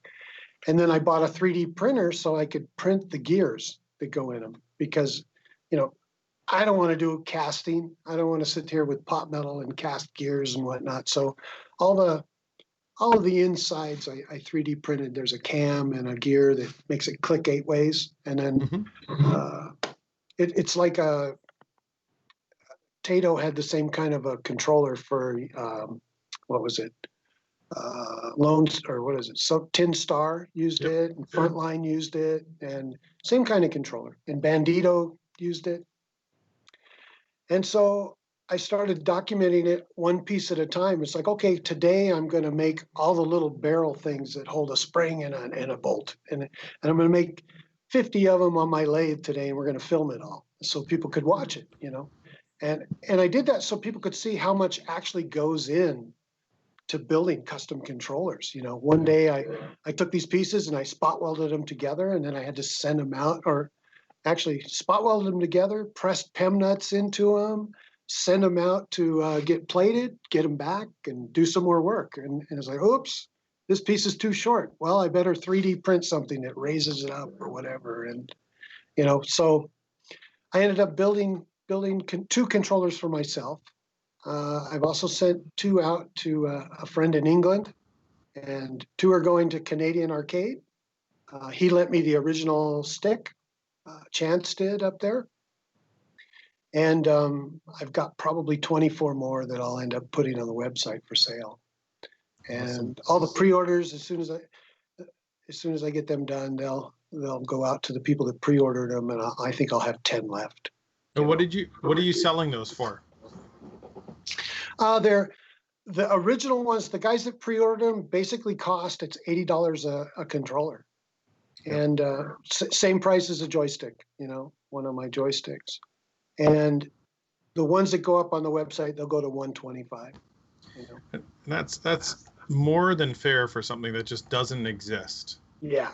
I mean, this is like, the amount of work and care that you put into these things, that's awesome. Thank you. Yeah. Well, thank you. I have fun doing it, and I know that if I'm missing parts, somebody else is missing parts out there too. Yep. So so recently we've started doing radar scope control panel blanks. Because I needed one. For my radar scope, because it was a poker machine it was a Donkey Kong when I got it. So it needs the right controller and the right, the right everything. So, yeah,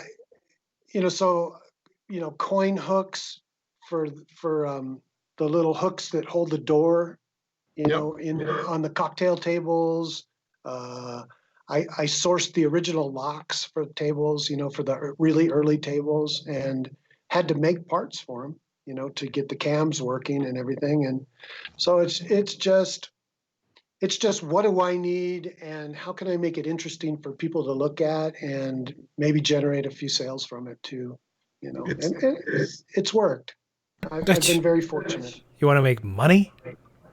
Well, not really. I want to mean, survive, right? But, good thing you're not trying to make money off this show. I'll tell you that. Yeah. So, Arcade Jason had a question for you early on. I was going to ask you. He asked if you do your own cap kits or do you have someone else do them for you? It depends. The Sanyo cap kits I do myself. I do all the power supply kits in-house. Some of the, Geo7 kits and the oddball ones that I carry. Well, they're not oddball; they're actually mainstream. But I don't do those myself. I buy them from a third party. And yeah. Hey, I want to open a shopping shop. I need to open a shopping cart with you right now. Can you just put a Sanyo kit in there for me right now? Hey, there you go. But so you guys all know Aubrey Jones, don't you? Yeah, well, and it's funny because everybody kind of argues about cap kits.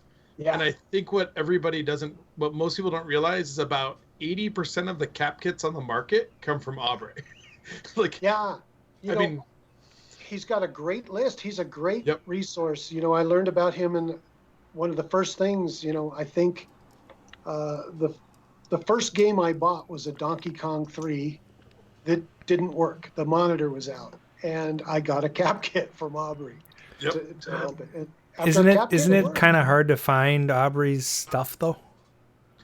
Well, he resells through a lot of other people, and so you can buy direct from him still, but he's much quicker if you're ordering bulk.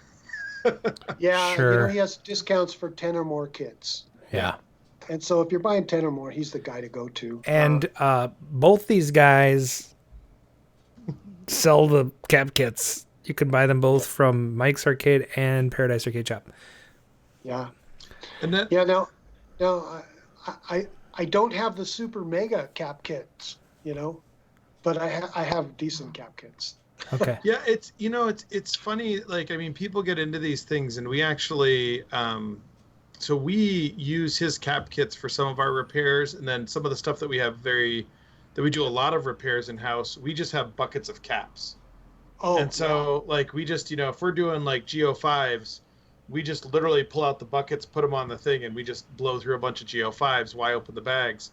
Yeah. But for a lot of them, we don't even buy. We just order them from him, and then we open the bags. And the guy's easiest way to keep track of stock. It's simple. Yeah, he's an amazing resource. But like I said, the Sanyo stuff, all of the Nintendo cap kits, I stuff those by hand. I print out every sheet and stuff them by hand. So are you particular about the caps that go in there? Are they Panasonic, Nichicon? Most of them, yeah. Yep. Yeah. Unless I can't get something. And it's Zycom. Once in a while, those $5 caps that you got to put in and make you go, gosh, I'm selling a $15 cap kit. And I got to put two $5 caps in. Yeah. That hurts. Yeah, you shouldn't do that. So you're thinking, maybe I need to save a buck or two on those caps, but if you buy in bulk enough, you can still keep the price down. Yeah, it does get tough, and I think it's funny because people get in these arguments about some of the very minor things on cap kits, and it just, for the most part, as long as you're using quality caps, it doesn't matter that much. We found. It's the differences are minor. Yeah, as long as you get a cap kit that's got a 2,000 or 5,000 hour rating, I think you're going to be okay. Most of those things, and most of these cap kits don't work that hard. The ones that work hard are the 160 volt, the 240 volt. The high voltage ones, they get pounded, and if you listen to our our monitor guru from Southern California.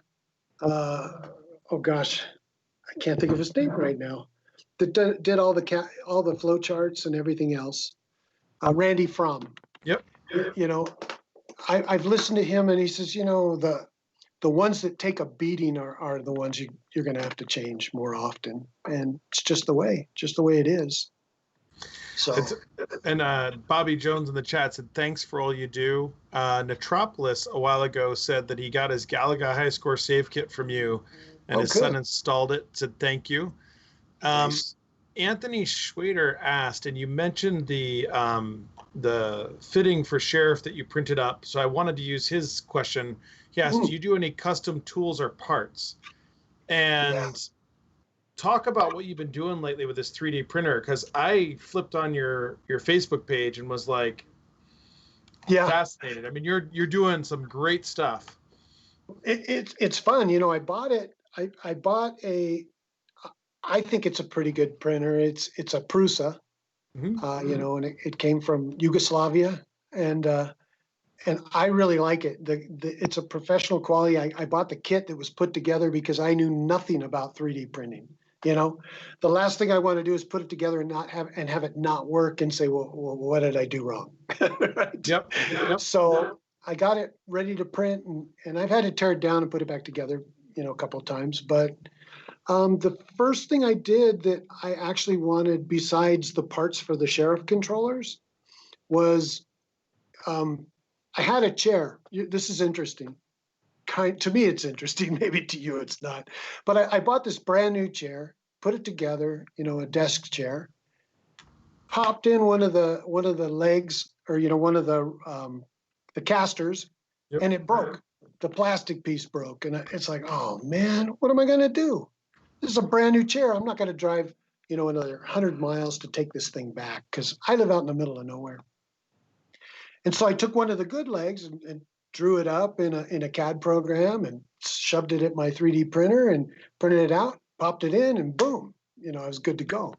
So it's that kind of thing that 3D printing is awesome at. But the other good thing it's a good employee. One thing I'd wanted to do after even before I wanted to do Nintendo buttons, was leaf switch button holders. You know, they were gone. I used to buy them from Eldorado Games when they were in Anaheim, and they moved to, you know, the Midwest. There weren't any anymore. Steven had a few at Arcade Shop, and they were just drying up. I talked to the company that originally made them. They said, nope, we can't do them because somebody else owns the copyright to the mold. And I said, well, this is ridiculous. So years go by, and I'm thinking, how can I, you know, it's a 50-cent piece or a $2 part. How can I justify making a mold for that? And you know, Brian, as well as I do, molds are not cheap. You know, we both looked into doing molds at one point. And, you know, you could spend $15,000 on a mold to make a 2-cent part. And it takes a long time to get that 15 grand back out of your parts, you know. And so I drew up a leaf switch button holder. I took one of the white ones from a Galaga. I drew it up, cut it in half to where it would be, you know, flat and have another cone that goes inside of it and makes it one piece, and started printing them out. And then I found a place that still had leaf switches. So I was able to put them together and make leaf switch button holders for relatively inexpensive, you know. And that's been a game changer for me. Things like that, where you just walk away, you start the print, watch the first layer, and then walk away and come back tomorrow and there's 20 of them, you know. Well, I mean, it's funny because you kind of talk about it like it's not a big deal, but I played with it. I was an engineer. I played with the 3D printer for a little while, and I never fully got the hang of getting the thing going the right way. And so you've taken the time to invest not only learning that, but also buying a device that's kind of probably a little bit higher grade than the one I had. And you were doing, I saw you were doing pin fittings. I mean, tell me about, so you're printing up like midway plastic door fronts, which was awesome. But these fittings tell me about that. Yeah, I'm making all the Mitsumi connectors again, you know, the ones that were the little black connectors for Donkey Kong, you know, the ones on the control panel. I had to use different pins, but yeah, I have all of those. I can't mass produce them, so I haven't put up on the website. It's like, you know, I probably couldn't keep up with demand yet. So it's like, so I make them, you know, I hand them out here and there to somebody that says, hey, let me try those. And so I've got a few people that are actually trying those things, you know, and they work. I just had to find a pin that made sense, you know, a pin in a socket. And oh my gosh, we have pins and sockets and connectors. I don't know if you've seen my connectors section on the website. Oh yeah. But besides that, I have, you know, 8 other brands of connectors in house that we use for various things, and they all take a different pin and a different socket. So I was able to walk around the shop and go, oh, that one looks like it'll work, and that one looks like it'll work, and okay, I think I can draw that. So I'm not very good at CAD, you know. We talked a little bit about that before, but CAD is really non-intuitive, you know. So I found a program that actually was, I draw a lot of my sheet metal parts in, and it'll spit out what they call an STL file, which is a stereolithography file. And it's just a bunch of triangles that you can import into a 3D printer slicing program, which tells the printer how to draw the layers on top of each other. And so I've used that and figured out how to draw certain things and techniques to use it and spit out these STL files. I can't use the CAD programs on, you know, they're too difficult for me to get my head around.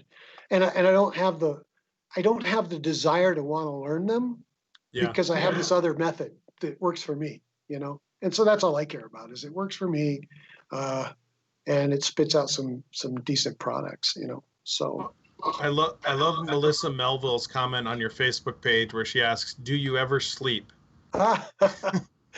Melissa's awesome. I got a nice Space Thunderbird cocktail from Melissa. She bought it from somebody and sent it, and you know I paid for it, and she sent it to me, and wow. She's just a great person. Yeah, I sleep. But you know, the older you get, the less you sleep. That's just the way it goes. So, yeah. And part of Anthony's question was, do you produce any custom parts or tools for anybody else? Are there any other stores that you and I have done a few projects together? Yeah. And we've kind of gone back and forth and had some things that we shared and then we did our own on. But is there anything right now that you're producing for anybody else? You know, there's one store in Canada, the Canadian Builders Supply. I think it's called Canadian. Oh gosh, I blanked on the name of it. But it's up in Ontario, and I sell them a lot of my adapters and cap kits and things like that. So you can get stuff.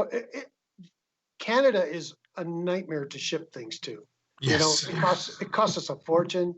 And, you know, I feel for Canadians, you know, because we're supposed to have free trade, you know, and it sure doesn't seem like it when it comes to, you know, they get their stuff and then they got to pay on top of it. I don't understand that. But well, and like I know when we send just a joystick up there, it's like a $25 shipping fee. And then the funny thing is for us, and I don't know if this happens to you, we'll get these comments saying, why do you charge so much for shipping? I'm like, we're cost.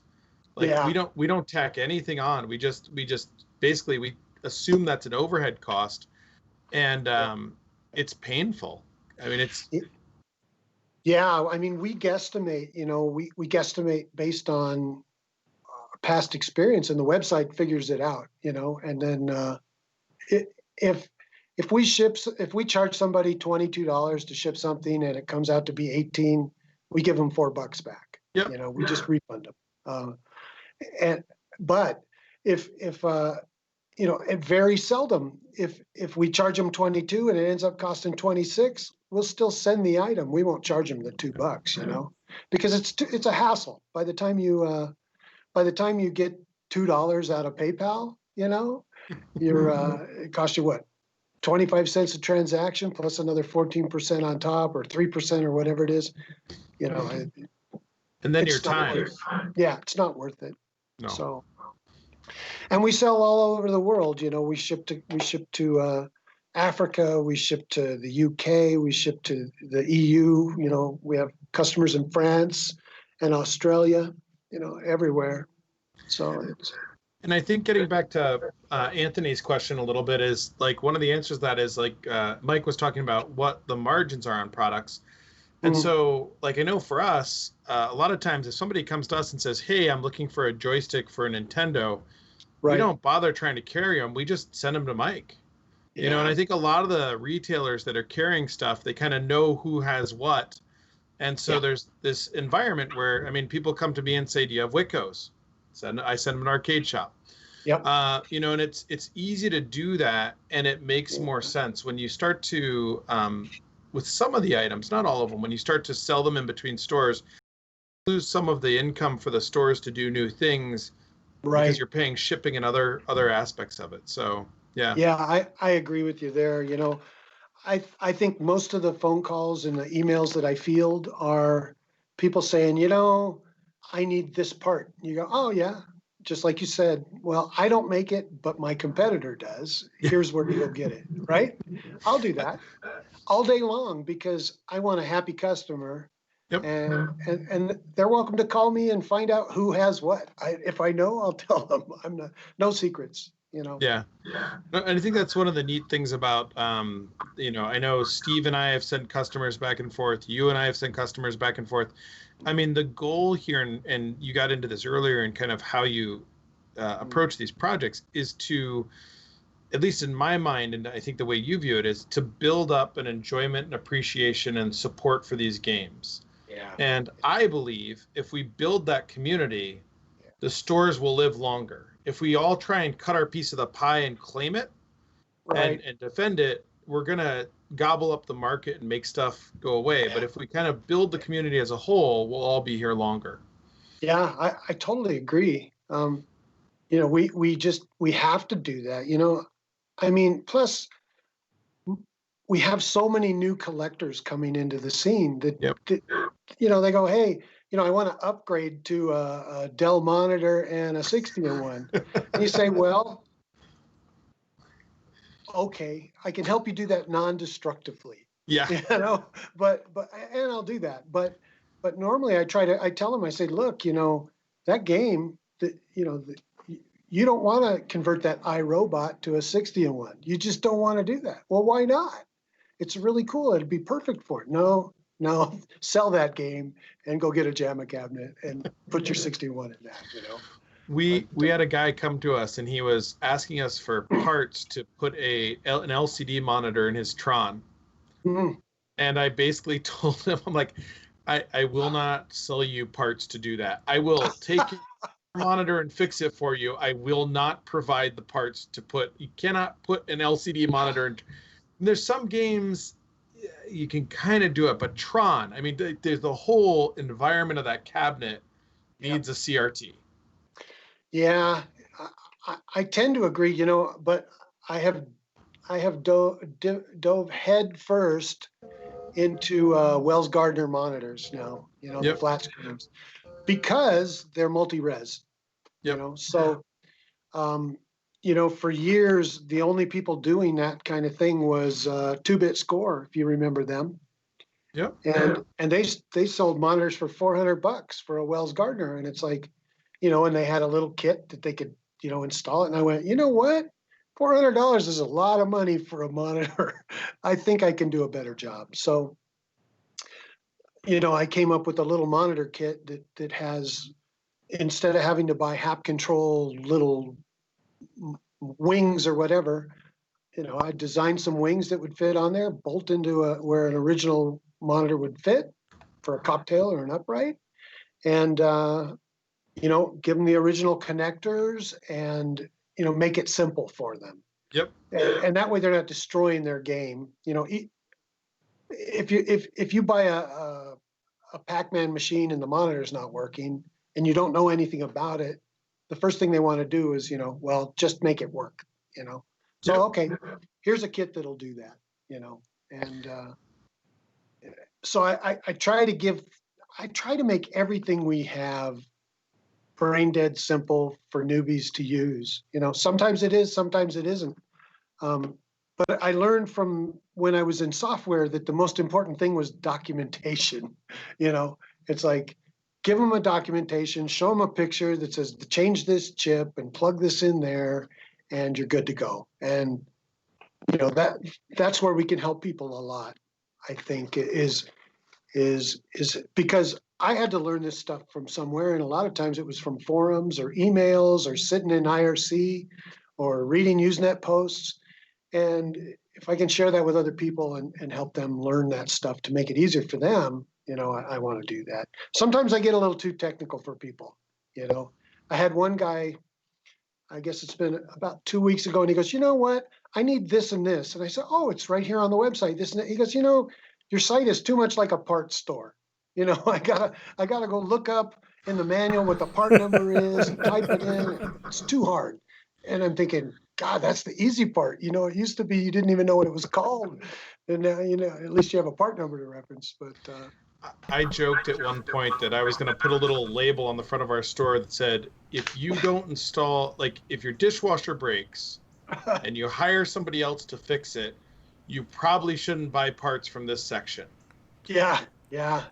It's because it is fun, and we spend a lot of time helping people do stuff, but it gets challenging sometimes. I mean, we've got the stories of we've had people call us and say the 60M1 isn't working and I hooked power up, and they say send us a picture, and they've got a picture of like literally a plug going to the wall with the two wires connected directly to the board. So they're running 120 volts into this PCB, and it's like, all right, you need to send that back and not do wiring anymore. Exactly. It's tough, but you want people to enjoy whatever they have, and they have the right to do whatever they want with it, They do. So we can just kind of gently guide them into maintaining the machine to a point where they're not just, they're not pulling a Todd Tucky and throwing it off the back of the building. Oh, oh my gosh. We've had him on the show, and so you guys don't. We're gonna have you both on. You can fight it out. It'd be great. Well, I will say though, one of the neat things about Arcade the hobby, Radio Celebrity Deathmatch. There's learning on both sides. I remember I was out of town one time, and Susan had to solder up a board at one of our early adapter boards, and she had never soldered before. And so she sends me a picture of this, and it was a log of solder across every pin on the board. She goes, they're connected. And it literally was like a 1/4 inch high, like, 1/2 inch wide log of solder. And I was like, kindly tried to say, yeah, we're going to go over how this works when I get back. Yeah. Don't send that out. Put that in your pipe and smoke it. Thank God she's willing to give it a shot, right? Yeah. Well, and now she was watching me do some pinball board repair the other day, and she comes over and she goes, I miss soldering. And I'm like, well, we've got plenty to do. Here's some adapters, build them, right? Yeah, exactly. Right. And she's great at it now. She actually fields a lot more of the questions than I think a lot of people realize. One of the funnier things I saw her do once was somebody said, can I speak with the person that understands this technically? And she goes, hold on a second. Okay, I'm here. Yeah. So, back to the LCD monitor thing. Yeah. I've tried to get these Nintendo. Back in the day when all you had were CRTs in the early, when I got monitors from Hap, which were YYAs, I think rebranded YYAs or something like that. Yep. I would, I had frames built, which is a Sanyo frame. So you could take one of their monitors, stick it in a Sanyo frame, and take my amp inverter and bolt it on the side and tap into a certain spot on the chassis, run it off 12 volts, and you had a Sanyo replacement. And so I did that for a while. And now that we're doing LCDs, I thought I better do something like that with LCDs too, because some people can't get a monitor. They get an old cabinet and it has no monitor or whatnot. Well, LCD is a good way to go. Yeah. So give them something that'll bolt in, feel the same. So, I still use my little amp inverters on them, and I'm able to make a nice little product for them, and they work pretty well. I don't know if you've seen the product page for the Nintendo or the Sanyo replacement LCD, but Todd Lalonde up in Canada did a great review on it, and he posted the video. He goes, here's a video. This is what it looks like. I said, gosh, can I put that on my page? And he said, sure. So of course it's there now, but he made them look really nice. And one game that would benefit immensely, I think, are punch-out games. The top monitor on a punch-out game, There's an extra Sanyo that somebody could restore a DK with, and it's, it's like 50 pounds sitting up there, and those things are heavy to move. So I'd love to be able to get. That's the only game I have not been able to get an LCD to work in is Punch Out. Oh, and all yeah, right, Mr. Peabody has a very important question, and no. This comes up every show. Don't say the word on the air. Don't. Oh, well, I actually have 3 exterminators in the back room. Oh my God! Why would you have 3 of them? Well, they're rare, and I collect rare things. It's 3 times the agony. I have no exterminator parts. It sounds like you have 3 games worth of exterminator parts. So Adam's least favorite game is Exterminator. He complains about it at my house all the time. So we bring it up every show just to drive him crazy. All right. That's fine. We're moving on. One more part off my shelves to show you. Yeah, please. Yeah. Go ahead. All right. But only one. Only one. Wait, do we go over all the 3D printing stuff? We talked about the 3D printing and do all we the go fittings that he was doing. But all the we didn't. Well, he's doing so much. I know. Does this look familiar? That is awesome. Whoa. Now that's not a part. This is 3D printed. What is 3D printed? The hold it up a little higher, a little bit higher. The black spacer is 3D printed. Okay, cool. Awesome. The insert that goes between the control panel and the joystick is 3D printed. Now I have a question. Yeah. So 3D printing, the last time I got in contact with 3D printing, there was all this etching and leftover residue from the filament. Is it still that way? It's not smooth, right? It still has that rough feel. It's a little rough. It's not bad though. But but you can tell, like, if you look at it compared to like a shiny new original piece. Yeah. If you take a piece of metal and a piece of plastic that's been 3D printed, you can see the lines, the difference, the layers put on it. Just out of curiosity, this is total sidetrack. We're talking because I saw the ring. Do you sell the clear dust rings for Nintendo? Oh yeah. You do? Yeah. But most people probably prefer not to put them on their cabinets these days. People say that, but I don't know why not. If it ruins the control panel overlay, I've got more. Yeah.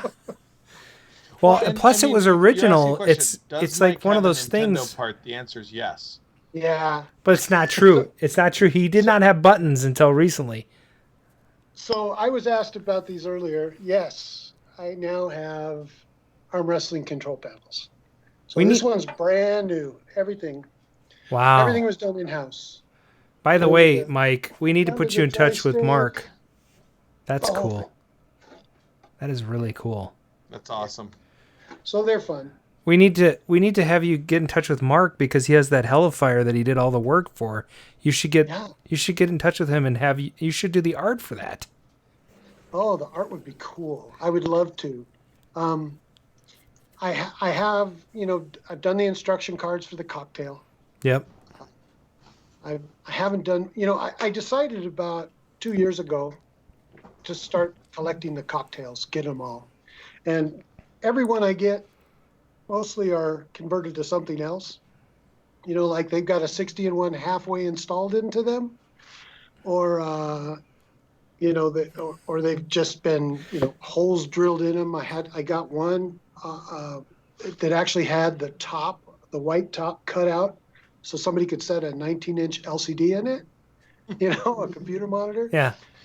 And I fixed those. But that's cool. It's been a lot of fun to reproduce all the cards, the instruction cards. So, do you branch off into the Nichibuchi stuff? I haven't yet. I mean, you're kind of in that realm. That's your next tier. I have a crazy climber board, but that's about all I have. I have a crazy climber cocktail, and it uses the Sanyo monitor. Does it? Yeah. Oh, very cool. And by the way, so does Warlords. Yeah, that would be fun. But I'd love to do something like that. Smokinator, newer patron to the show, or newer guest, he says, Mike, do the track and field buttons pencil proof. That's mean. Who wants to do that? I don't know what the track and field buttons are. So apparently they built these little shields around the buttons. Oh. To prevent you from putting a pencil. So you could, you know, on track and field, you go, you know. Yeah. But nobody wants that. You know, we want to cheat. We want to use our, we want to use our toothpicks and our Pronto Pup sticks. Right, exactly, Mr. Peabody. Who needs pencils? He's just, you know, he's got a lot of practice in. You know, that's not a game I ever really played. By the time track and field came out, when was that? 84, 85? Yeah. Well, let's just internet that stuff right now. Yeah, because I mean the games I played mostly, you know, I think 85, 83, 79 to 82. Oh yeah, because it was released for the official license of the 1984 Summer Olympics. That makes sense. Yeah. And there was a track and field, a tube though. There was a 2. Oh. And that came out in 88, but that was for the NES. Cool. So you said 83 is when it came out? 83 was the original. I just never had one around me to play. By then I was in Las Vegas, and we were playing different kinds of machines back then. I guess so. And I got to give you credit, Mike. We mentioned the Nintendo buttons in the chat, and people were mentioning some of the stuff here, but you did. So I looked at that project for years, and I could not get somebody to mold them. So we talked about molding. I was getting quotes back of $20,000 for molding costs, and it just didn't make sense, and I could not get it down to a price that made sense. And I kept trying. Mike came in, and you and I had some great conversations about that, but you pulled it off and you got it done. And it was awesome that you pulled those off, because they were not available. Everybody was using Wiccos, and Wiccos are not the same as the original. Yeah, you know, for years, what I did is I bought the short buttons from the manufacturer, and then on my Harbor Freight mini lathe, I made a jig that you'd put in, screw in a button, and I'd shave it down 1 millimeter so that they would fit in a control panel, you know? Yep. And all of my early orange and blue buttons, that's what they were. They were your standard short leaf switch button that had been, you know, lathed basically to make them work. And you know, that kind of goes back to Bob Roberts. The way Bob Roberts thought or thinks, you know, he would do things that it didn't matter if it was correct or exact, it worked. Yep. And so a lot of my early solutions were just to make something that worked. And I still have some of those that I would like to make better. But until I do, you know, I try to make a product that works for it. And it's like my Nintendo connectors, you know, they work. They don't have any keys, you know, but they will work for those little black connectors. But you know, until I get the right ones, they're going to have to do. And so we do things like that too. There's been, I mean, I'm glad you have the chat open, but you've probably seen this. There's tons of compliments about your your contributions to the community and some newcomers to your site that hopefully will be buying stuff from you soon. Well, very cool. Yeah. I hope we have their product in stock. And if you don't, you can just about my website too. Mm-hmm. How many of you have you guys seen The Money Pit? Yes. Yeah, great movie, right? With Tom Hanks. Shelley Long. Yeah. And my favorite guy in that, besides the main cast, my favorite character actor in it is the guy who plays the construction boss. He's hilarious through the whole thing. He says, well, how long is it going to take to renovate the whole place? And he'd say, 2 weeks. And they go, oh, okay. A month goes by. How long is it going to be before we get our bathroom installed? 2 weeks. Everything was 2 weeks. Well, if you go through my website sometime and we have a product that we have to build or we have to, we have to assemble in some way from other pieces that we sell as different products. If you can back order, it's going to say 2 weeks. 2 weeks for everything. So it's kind of an inside joke why I put that. I chose it because of that thing in The Money Pit. That is hilarious. And things don't take 2 weeks. I think the on the short end of that. You buy a control panel that's not assembled. It's more like a day or two, but it may say 2 weeks. And I've actually seen comments on Facebook recently where people say, oh, I was going to get it from Mike, but it says they're not going to have it for 2 weeks. And I'm thinking, oh, gosh, let me go change that. They're in stock, Oh, that's hilarious. Because we forget sometimes that, to update our stock when new parts come in. But if it says 2 weeks, don't fret. Usually it's a day or so. Well, I would encourage everybody to check out Mike's site if you haven't already, and subscribe and like his Facebook page because he really is doing some great stuff. Yeah. And the tutorials, not the tutorials, but the examples of 3D printing he's putting up now, and the tutorials and information that he's done and shared in the past are really an amazing asset to this community. And it's really neat. I hadn't looked at his stuff in a while, and I hopped on there the other day and was going through his Facebook page, and I just kept scrolling and scrolling and scrolling. I'm like, gosh, I have not been here for too long. Yeah. And I mean, this is, and I hope it says something. We're coming from someone else who runs a store in the community. I mean, this guy is an amazing guy, an amazing resource. So, thank you, Mike. And you've always been a true gentleman when we've talked on the phone and we've communicated about things. I mean, it's been great to get to know you through all of this stuff. And by the way, we didn't talk about this, but I want to. I think I bought an original Braze Donkey Kong high score saves kit from you, and you don't carry them anymore. Yeah, I've got them all. The only ones I don't carry are I don't have the multi-ped kit. Okay. Because somebody has come out with another kit that has Warlords in it too. Yeah. And so why carry? And I don't carry the Asteroids multi-kit because I just feel like it's a support nightmare. But I still carry all of the, the Frogger kits, the Popeye kits, the Donkey Kong. Oh, Donkey Kong I need a Jr. Popeye kit too. Can you put that on my cart? Yeah, there you go. At the end of the show, we're just going to cash out. It's going to be great.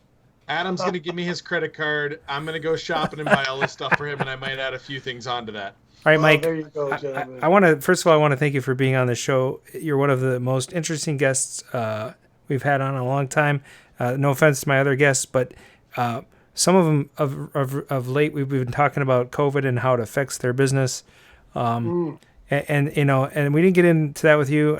I'm assuming it's a lot of the same stuff that people are dealing with, but you're largely an online ordering facility anyway, so you've probably been able to keep busy, and I hope that you do. Well, thank you. Yeah. And people in the chat, check out Mike's Arcade. It is the best. It is the longest running resource for arcade parts with a shopping cart online, and I think if you want to stick with us, Mike, after the show just a little bit, we're gonna wind up with a few things here, but stay on the line with us. We love to wrap up with our guests after the show. Sure. We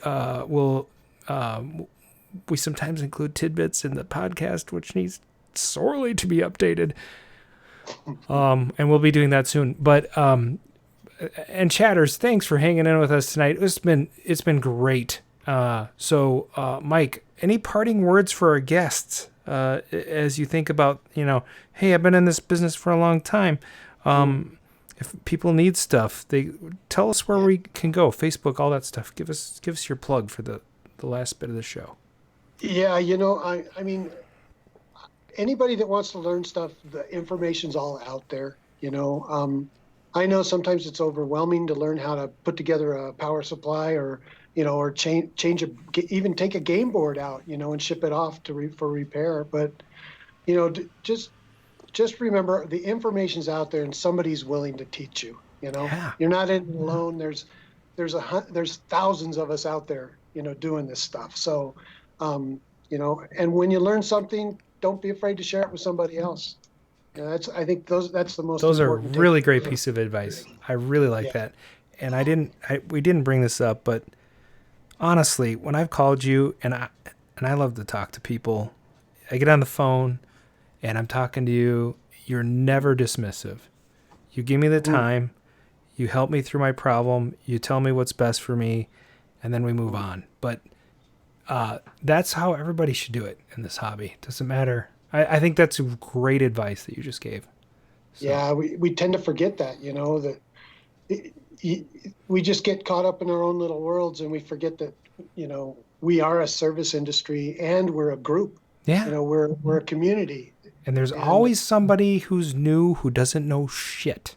Yeah, and we have to treat them nicely. I know. But next guy that wants to change a flyback for no reason, I'm going to pounce on him. That's the truth. It's the truth. Oh, I just bought a machine, so I changed the flyback. Yeah. What?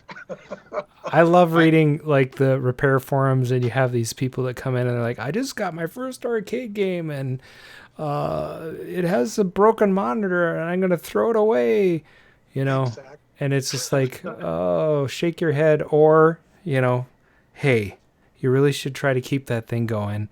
Let's figure out how you can do that, And one other thing I'd like to say is that, occasionally I come up with a new product or a product somebody else has done in the past. Yeah. And I really don't mean to step on anyone's toes. That's called really free enterprise. That's called capitalism. Okay. It's free enterprise. I really don't want to step on someone's toes, but when I see something that somebody made somebody made at one point 5 years ago and they don't want to make it anymore, I'm probably going to jump on that. I will make one statement here, because we have joked about this in the past, especially with Arcade Jason in the chat. You do realize that everything you've done, Mark Spaeth has made at some point before in his career. Well, of course. And everything you could come up with. And it's kind of a running joke. And if he ever watches the show, he's probably never going to talk to me again. Not that he would ever talk to me again anyways. But it is one of the funnier things with him. I love the threads on KLOV where somebody posts and he just comes in, I made this 15 years ago. Then sell it, Mark. Please. This is what you've done, Mike. You've made it available, which makes it valuable. By the way, I just want to say, one of my good buddies in the chat, Octavius Farnsworth, says, I'm the guy that wants to change the flyback. Oh, no. I love it. Let me sell you an LCD instead. Exactly. Just put an LCD on. And make sure it's 10 years old with no viewing angle whatsoever. Yeah, definitely. It'll be great. It'll be great. All right, stick with us, Mike. We're going to sign off. I think that means we got a double duty, Brian, tonight. I redid the names already while you were sitting there. Oh, my gosh. All good. Right. Well, let's see how this plays out. Oh, boy. I can just feel the show ending right now. I'm getting ready to dance. I'm going to take my pants off and everything. All right. Yeah. All right. So thanks for listening in. That's the Double R's Arcade Radio, and such. like us at Facebook Arcade Radio, or check out our semi-regularly updated blog at arcaderadio.com. That's RCADERADIO.com. I think that's never regularly updated blog. It should be like, yes. Anyway, you can call and leave comments on the game line, which is 612-548-GAME or 4263 if you cannot spell or have difficulty on your phone. Do you like us? Become an arcade cadet and support the show by subscribing to our Patreon campaign at patreon.com/arcaderadio. Yeah, I'm going to add to that because we have 3 tiers for Patreon now. And we've signed on a few people as arcade cadets. And if you contribute $3 a month, you help to keep some of the fuel in the rocket. If you contribute $5 a month, that allows us to run ads for special guests and keep fuel in the rocket. And there's a $7 tier that helps us keep some swag in the bucket to give away to you guys each week, and all those other things that we do. So yeah, anyway, that's enough about that, but please check us out on Patreon if you like the show. We really appreciate your help there. So subscribe to us on our YouTube channel and keep up to date by clicking that notification bell so you know when we're streaming live. You can also subscribe to our podcast at Anchor FM, iTunes, Google Play Music, and wherever podcasts are streamed. That's going to be it for this show from Arcade Radio. We'll see you next week, and Mark will be back. We missed him. It was a little difficult without him, wasn't it? We pulled it off. We did barely. All right, this is the bridge. Everybody get ready, because there's going to be some serious techno after this.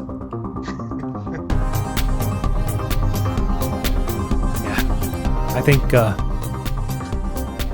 think we might just hang up the line. What do you think? Are you dancing, Brian? I can't see you dancing. It's Ooh, yeah, a little bit of that. I like it.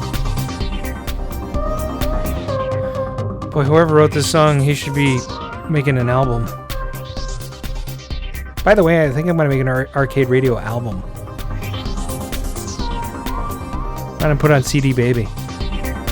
Charge like $5. Unless you buy the CD, you get it for $10.